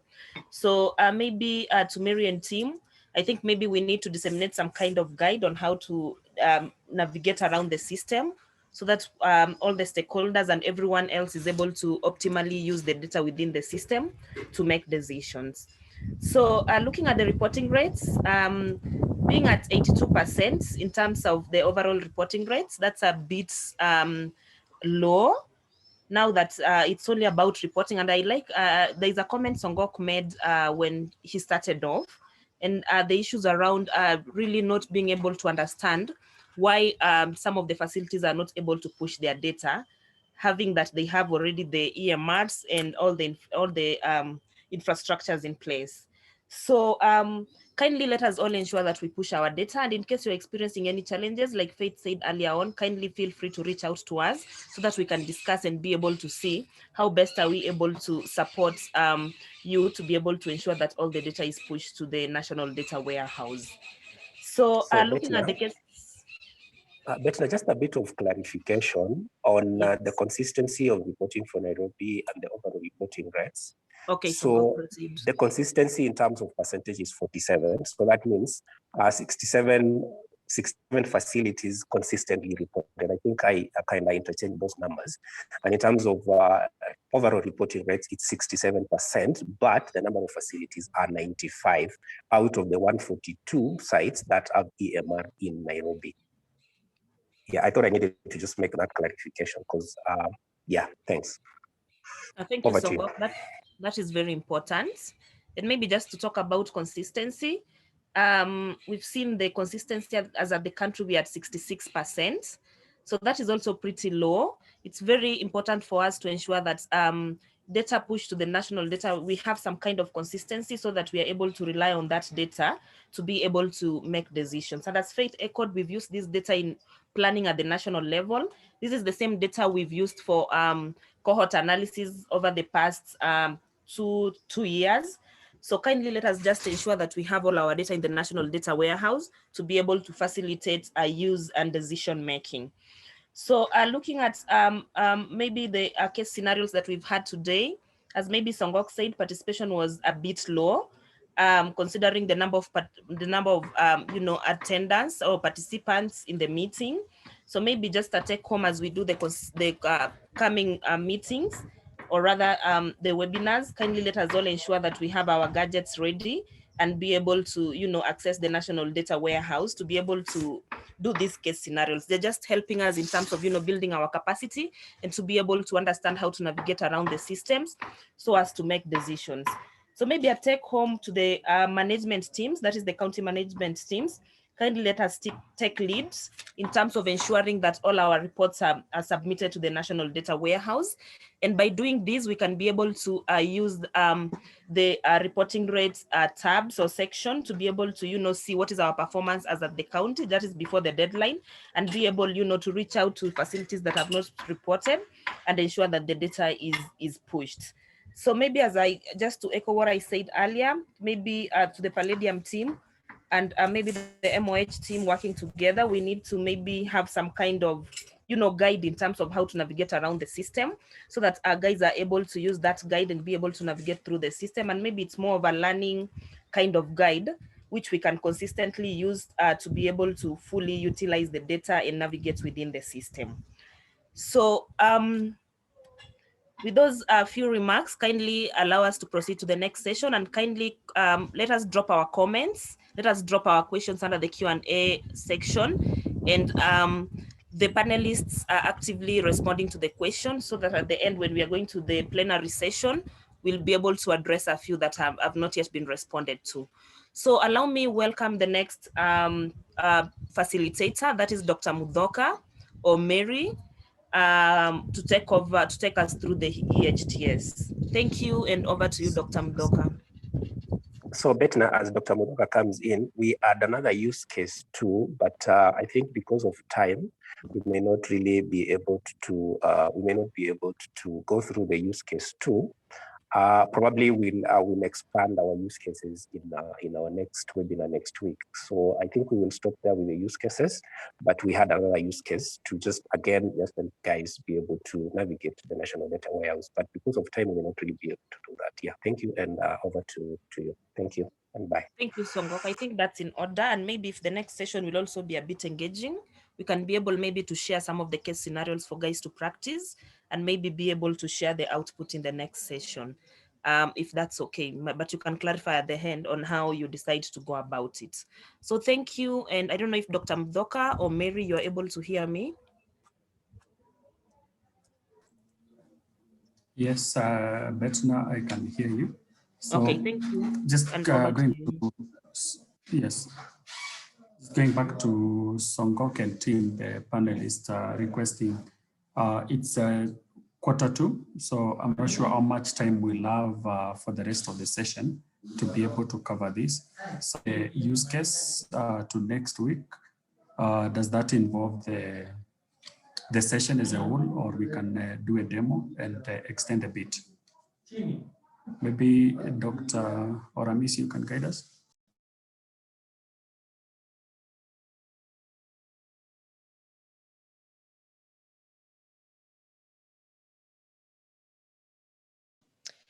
Okay. Ken, Dr. Hello? Yes, Faith. Yes, Faith. Please, yes. I think we can do the content, and then for the demo, the link will be shared. Guys will go answer, and then as we start our next week's series, then we can be able to have the results displayed. That would be my suggestion. So let's go through the demo for EHTS, and then the use case, because it was to be done after this, we can be able to take it home. Okay, thank you, Faith, for that guidance. So confirm if you can see my screen. I was to do this session with Mary, so I'll just provide an overview of EHTS and what we have, and the provisions we have in the current warehouse. So following up from what Margaret had presented earlier, for HTS, we have 3 sections. We have uptake, we have linkage, and we have PNS. Like she said earlier, the data in PNS is not as comprehensive and as accurate as would want to be able to showcase the services we have for HTS. And then this is still work in progress. So for HTS and prevention, we have only included charts for HTS. So we still have provision to some charts for PMTCT and other prevention programs, including PrEP, VMMC, among others, including even GPP. And then for uptake, the standard filters are the same as provided for you earlier. And then we have a cascade using global indicators for testing and disaggregation by sex. And like Margaret presented earlier, we'll still be adding another filter for age to make it a bit easier to be able to understand the HIV epidemic and who is testing positive. We also have provisions for the indicators that we have used, and the definitions are provided there for almost every other indicator, including how we define linkage and things like that, if there's any new indicator that is being used. So looking at HIV services uptake, we followed up by looking at the trends over to see whether it's consistent. And we also provided the positivity based on this line graph. And then this is divided into both new and those who are testing for the second or third time. And then we have provisions for age group and also sex provided there, and also positivity and population type. Same charts and the absolute values presented on the right. And then uptake and positivity by strategy is what we have here, and also by entry point. And we have county comparisons.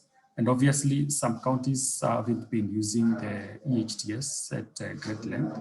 So you're more likely to make sense out of the data that's on the extreme left, the ones that have tested many people, like Nairobi, Kisumu, and Siaya.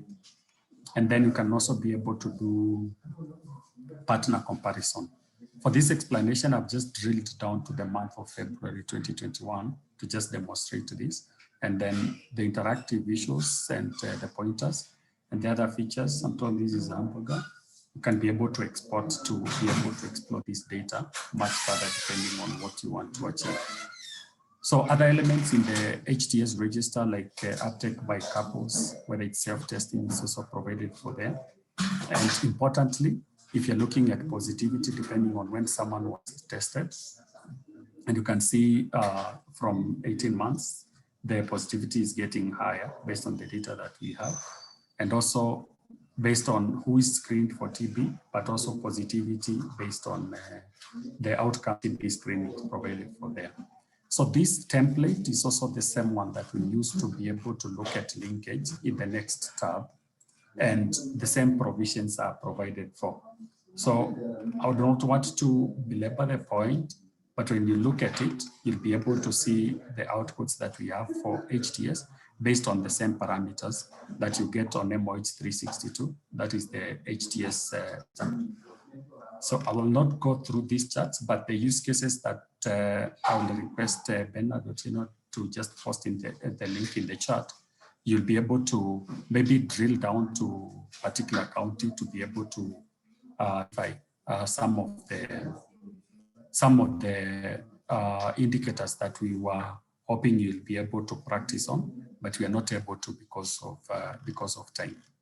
So maybe as he does that, I'll just demonstrate maybe, for example, if you're looking at maybe a service delivery point that is having the lowest linkage, for example, and you pick a county like, I just go to Siaya. I'm just picking Siaya because I know it's one of the counties with a high uptake of the HTS. So I'm assuming I'm picking a month like February. Then I wait for this to filter. So if this is filtered, then I would expect these are the uploaded number of people who are tested and uploaded in the warehouse in February. So if my interest is looking at service delivery point with the highest contribution to testing, that will be outpatient. Even though TB has the highest positivity, the numbers are too few to be able to make a point out of that. If I want to compare this again with sub-counties, once you filter by county, you get by sub-county, can still be able to evaluate the uptake by the sub-county that's provided for here. There are plans in the next phase to be able to disaggregate this by facility level the moment you select a certain sub-county, but that feature has not been enabled as of yet. And if there are several partners within the county, then you can be able to see the uptake if it's the CHMT is be able to see this.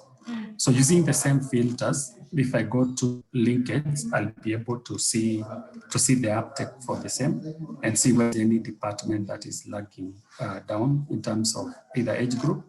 But this time around, I wanted to just look at the entry point and see whether there's an area where you can already see that we had the highest yield in TB, but the linkage is the lowest, even though we had 1 out of the 5 patients linked in that particular department.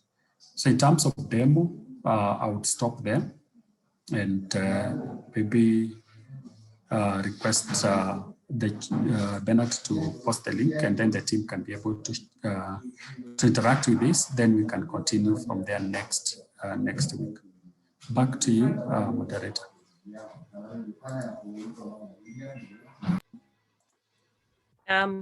Thank you, Dr. Mdoka, for taking us through that session. And because of the time, kindly allow me just to, as maybe you share the link on the chat section, allow me to open it up now to the next session. That is the plenary session, so that we can be able now to interact and maybe respond to 1 or 2 questions before we go to the last session. So Margaret Ndisha, I don't know if you're able to hear me. Yes, Betna, good morning. Good morning, kindly proceed.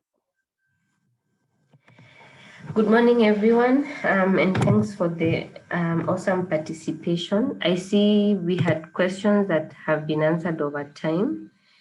If there's any question that you feel has not been adequately addressed, kindly maybe just retype it. In the meantime, I want us to focus on the ones that haven't been answered. Palladium team and the rest of us will be here to assist. So I see there's a question from Steve Wanye on the consistency of the reporting across the different periods of focus. Margaret or Dr. Mudoka.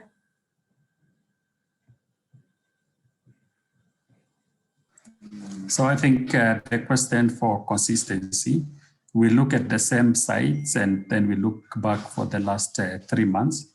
So if you're looking at consistency for the month of April, or if you're looking at consistency like right now, then you're looking at those who reported in January, February, and March. So if you pick any period like October last year, then the consistency you're looking at will be October plus the last 3 months. Over. Margaret, just sorry. Yes. I think the question is a very good question, and probably we may need to have the Palladium team go back and check. I think the question that is being asked is not how consistency is computed, but rather what is the pattern that we are seeing? Are the sites, are there a list of sites that are consistently not reporting over a period of time so that we know where the problem is and act on that particular problem? So is it the same sites being consistently not reporting, or is it changing quarter by quarter? I think that requires additional analysis and feedback on this. Thank you.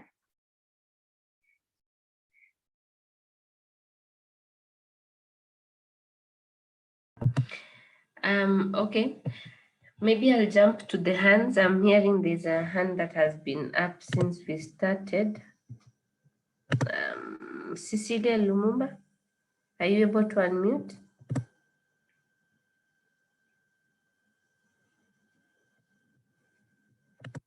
I can't hear Cecilia.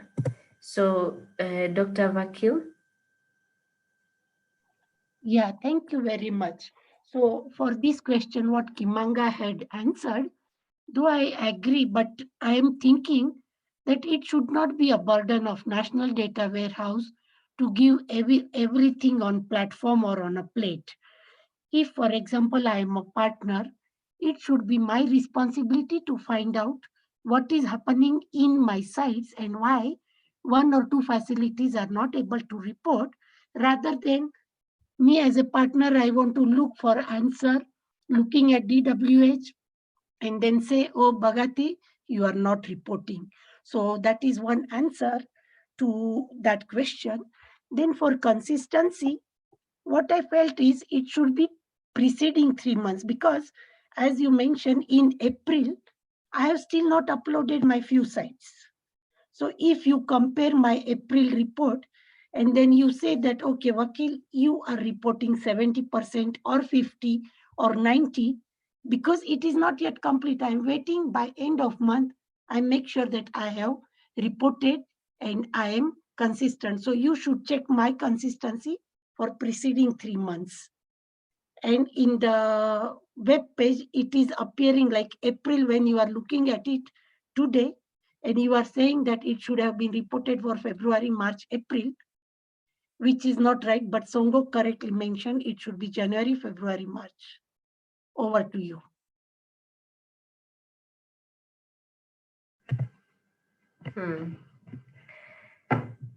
Okay. I mean, as much as possible, I think, yes, the implementing partners can help us to follow up, because what these dashboards were supposed to do is to provide the data in a usable format and then help each IP then follow up with their facilities. So I agree, I think. And let it be even county responsibility, because in many times we are giving a lot of burden to count IPs. If there are some EMR facilities which are not supported by partner, then the responsibility or onus goes to the county. So let it be county leadership, and then IPs also play their part. Yes, Andisha, this is Songoka. Yes, Songoka. Yeah, I wanted to add my voice, and I think Dr. Vakim my mind. I would really want to urge the county teams, especially the CHRIOs and the CASCOs, to really take lead on this and make sure that if their facilities, the facility in their county is having EMR, it should be their responsibility at the end of every month to make sure that those facilities are able to upload their data to the national data warehouse. And this should be done jointly with the implementing partners. So it shouldn't actually be a responsibility of the partners alone. It's the role of the county teams to monitor, as they monitor reporting rates in KHIS. They should also be able to monitor reporting rates in the national data warehouse. And that is why we're carrying out these webinars, so that the county teams have the skills and also have the capacity to be able to navigate both systems, national data warehouse and KHIS. Thank you, and over. Okay, those are very well received. And then there's a question from Alan, and I believe, you know, maybe this would be for all IPs. For IPs who've taken up an issue that they've seen. So for example, the denominator being a different one than you expect, and then you've communicated this to Palladium and the problem persists. I think if we could just get a comprehensive answer from Palladium, not only, I don't think to Alan, but for every IP who is not agreeable with the things they are seeing. I don't know what the Palladium team have to say on this.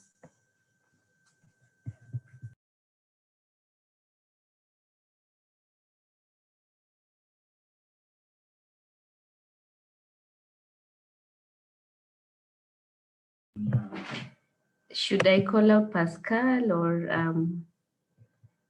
Dr. Mudoka? I think Pascal wanted to say a question, so I don't know whether he could answer both. Sorry, I lost you there for a bit. Sorry, I lost you there for a bit. Please come again. This is Pascal. Yes, hi Pascal. Yes, really. Sorry, it seems the question was answered. I don't know who answered it, but I just wanted you to give a reassuring comment on, you know, IPs who've raised issues from the reports they're seeing, both on spot or on the warehouse, that are not consistent with what they're expecting, but the problem has persisted. So it was brought up by Alan, but I thought we could give a comprehensive answer on what we are doing to anything that comes up from the IP. Thanks.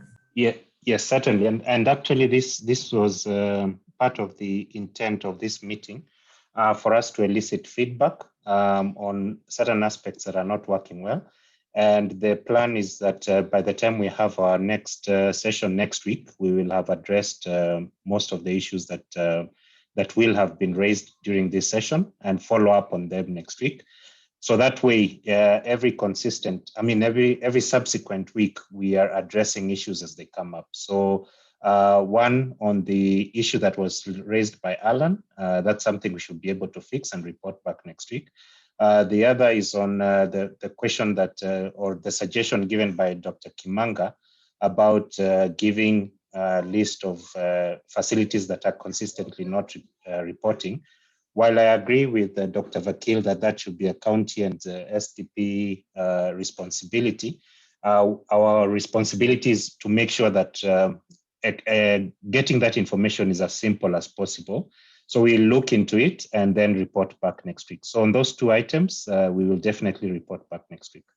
Thank you.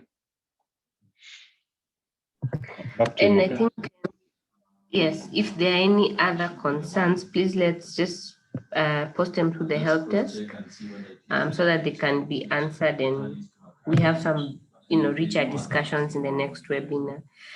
I think we're doing very well, but I see another question from Steve. Is the data warehouse feeding back into these EMRs that are reporting? And if yes, what is it feeding back? If not, are there plans for this? Margaret, I can respond to that. So currently, the communication between the EMR and the data warehouse is unidirectional.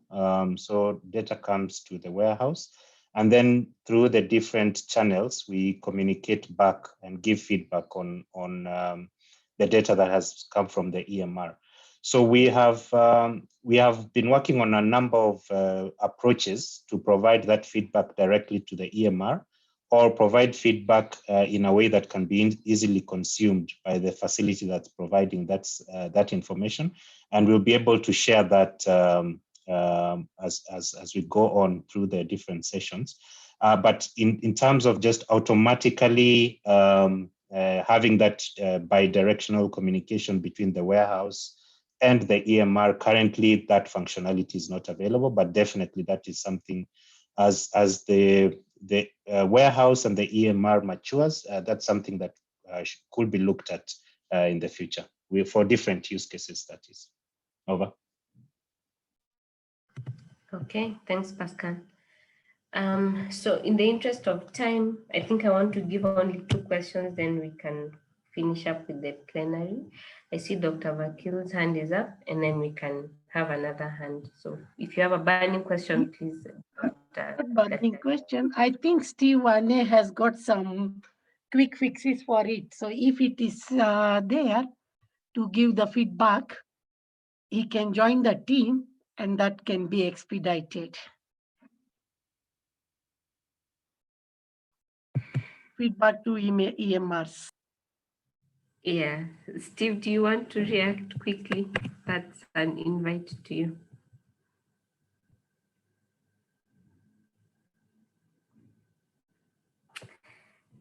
Steve Wanye. Sorry to put you on the spot, but yeah, I think he's had, we can reach out to him and just get some more ideas. I don't see any other hand up. The only hand I see is for Cecilia. I think it's been persistent throughout, but she's not speaking. So I'll read out Raphael's question to close on Q&A. Can we extend at some point in time the definition of consistency to include reported data elements? Is there feedback? Is there a feedback loop to facilities and IPs? I think on the last one, you've said that this is not there. So if Pascal, perhaps you could respond to the first piece of the question. Yes, so I think there is feedback. The question is whether it's automated feedback.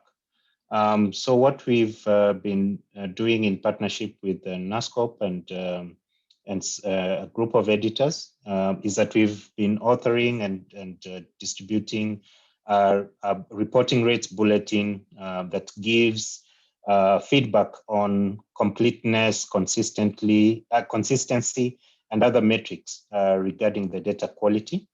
So what Raphael is asking about is completeness rather than consistency. And that has been, we have been doing that over the past couple of months, especially in 2020. And as a result of providing that feedback, we have seen an increase in reporting rates. So now we are moving to a paradigm of, now that the reporting rates have improved, the quality is relatively high, then can we move to a paradigm of data use with a program focus? And that's why we started today with reporting rates and then looking at HTS. But the intended end goal is then to shift to programmatic data use and to drive public health action using the data that's currently being collected. So yes, there's feedback. Definitely there's room for improvement in terms of automating the feedback. Currently it's through the bulletins and webinars, but there's definitely room for improvement in terms of automating that feedback so that either we use automated email alerts, which is something we've been working on, or secondly, we push data back to the EMR from the warehouse so that you're able to highlight certain aspects of either use or quality regarding the data that is in the warehouse. But as I said, that's something that we'll be addressing in the subsequent sessions. Thank you. Thanks, Pascal. And I think just to make sure that we don't close out any ideas, I think in the spirit of Dr. Vakil's question, maybe Raphael, do you want to share anything that we could learn from how you're handling such feedback and consistency and completeness on DHIS2?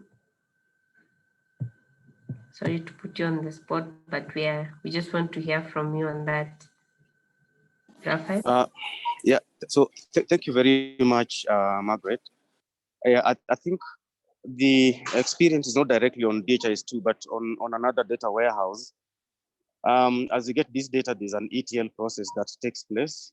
That ETL process puts into place some rules on data management, and there's some data sets that will not make it to the data warehouse because they violate some rules.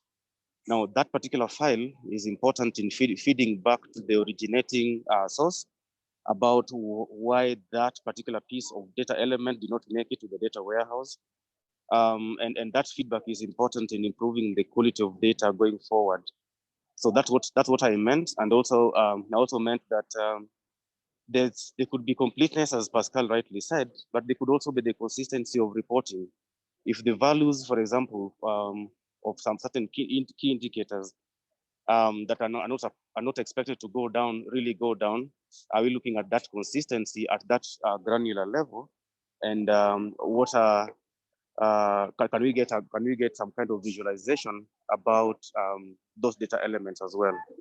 I can find time to talk to Pascal and team about some of our experiences, and maybe that can help in improving this particular process as well. Thank you, and back to you, Margaret. Yeah, thanks, Raphael, and we'll appreciate any more specific inputs. Thank you so much. So, Betna, I think in the interest of time, let me hand it back to you because I know we still have the last session. Thank you, Margaret. That was a good session. And as we move forward, to be able to improve and make the system more user-friendly, it is important for us to have these discussions. And all I can do is urge all the stakeholders who are here, all the users who are here, to be able to continue interrogating the system more and provide more feedback as we continue having these webinars in the next week. So before I hand it over to Dr. Ramisi, mine is just to urge the county management teams, that is the CASCO and the CHRIOs, to kindly take lead in terms of the EMRs within our counties and to ensure that our data is pushed up or rather reported optimally and consistently, just as we do to the other national reporting platforms, and that is the KHIS and the others. So in the interest of time, let me hand it over to Dr. Ramisi, who will be chairing the next session. That is basically the remarks from the various stakeholders on board. I don't know if Dr. Ramisi, you're on call and you're able to hear me. Yes, Betna, I can hear you. Thank you, and over to you. Thank you so much. Thank you, colleagues. We are now towards the tail end of this meeting, and we want to take this opportunity to really appreciate all of you for the interactive session. I know we were not able to finalize on the the case scenarios that we had shared. And Songok said earlier on, please, next time, we request that most of us come with laptops because we will have much more fun Q&A sessions that we have planned out for you. Most of the questions have already been responded to in the Q&A session. And in case you have more questions, you can still send your questions on email to us. We will compile them and send the responses to you all. So we are 12 minutes past the time, and I want to just invite my colleagues for the purpose of closing remarks. And I will invite CDC, then we'll also invite our colleagues from USAID. CDC, Dr. Kimanga.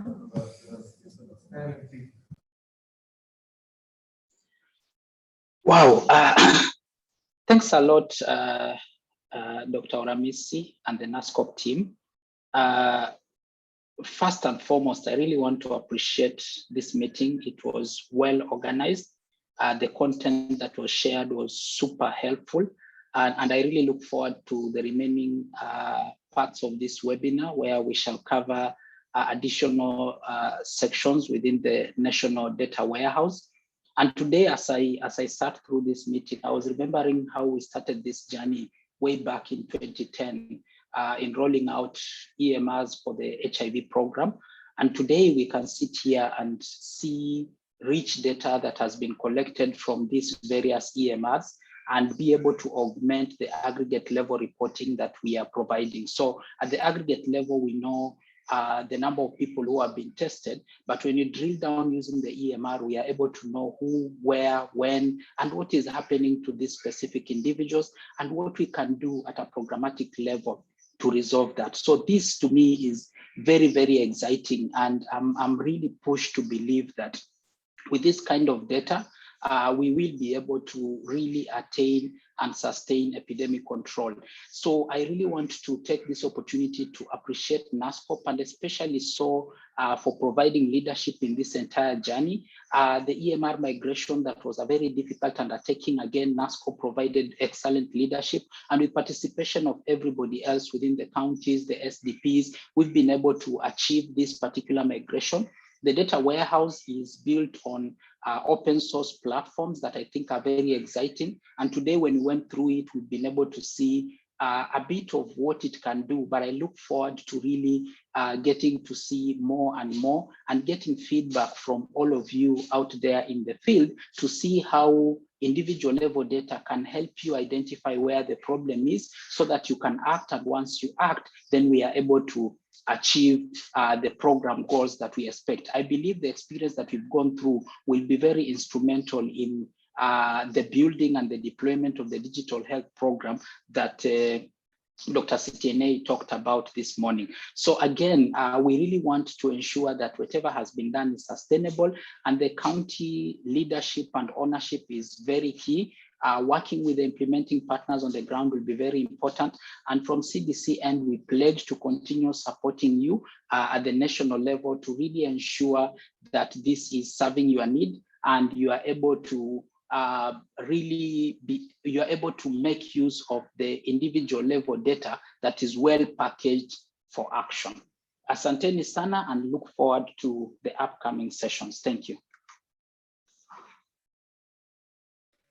Thank you very much, Dr. Kimanga. Well said. And you have summarized exactly what we wanted to ensure that we achieve as a country in terms of EMR, individual level data.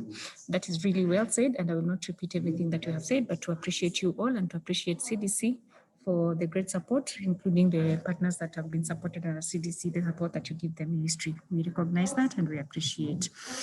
I will now move to USID. I think I've seen Raphael.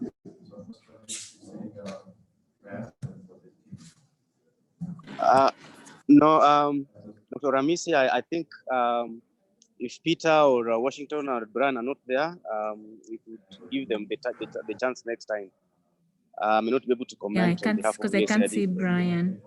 Yeah, maybe next time. Thank you.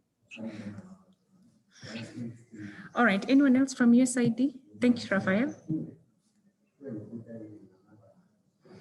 Okay, do we have Gonza from DOD?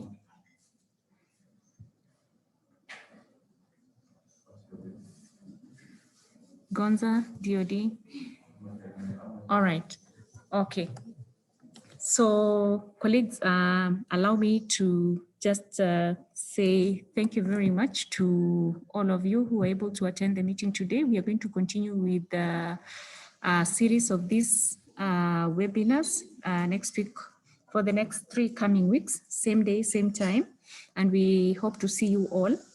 And we'll have more interactive sessions. Thanks to the counties, thanks to PEPFAR and all the PEPFAR supported partners. Thank you to our colleagues from COG, and we really appreciate all your support in this. We'll continue, and we hope to see you all. Please invite more of your colleagues. Once we share the link with you, distribute the link to all of them. And from the leadership at NASCOP and also from HIS, is to appreciate all of you, and let's continue walking this journey together. And thanks to the team that has been able to take us through the session that we had prepared for today. You've done an excellent job. We recognize that and we appreciate you all. And I want now to hand it over to Betna so that we could now have a closing prayer. Betna. Thank you, Dr. Ramisi, for that session, and we really appreciate the remarks from all the leads from the different stakeholders. In the interest of time, kindly allow me to welcome Diana To to close for us with a word of prayer. Diana, are you able to hear me? Yes, I can hear you, but now. Thank you. Okay, let's pray. Mighty and everlasting King of glory, we come before you this morning. We want to thank you for the gift of life. We want to thank you for the gift of everyone. Thank you for this session that we've had. Thank you for everyone who managed to join the session. We pray for your wisdom as even we plan to support the other sessions that are coming up next week. As we are closing this meeting, we pray that you may be with everyone else. In Jesus' name we pray and believe. Amen. Amen. Thank you, Diana. Colleagues, we appreciate your continued support as we walk this journey towards epidemic control. Now, mine is to wish you a lovely day ahead and productive week ahead. And the meeting is officially closed. Thank you and bye. Thank you. Bye. Thank you, everyone, and bye. Bye.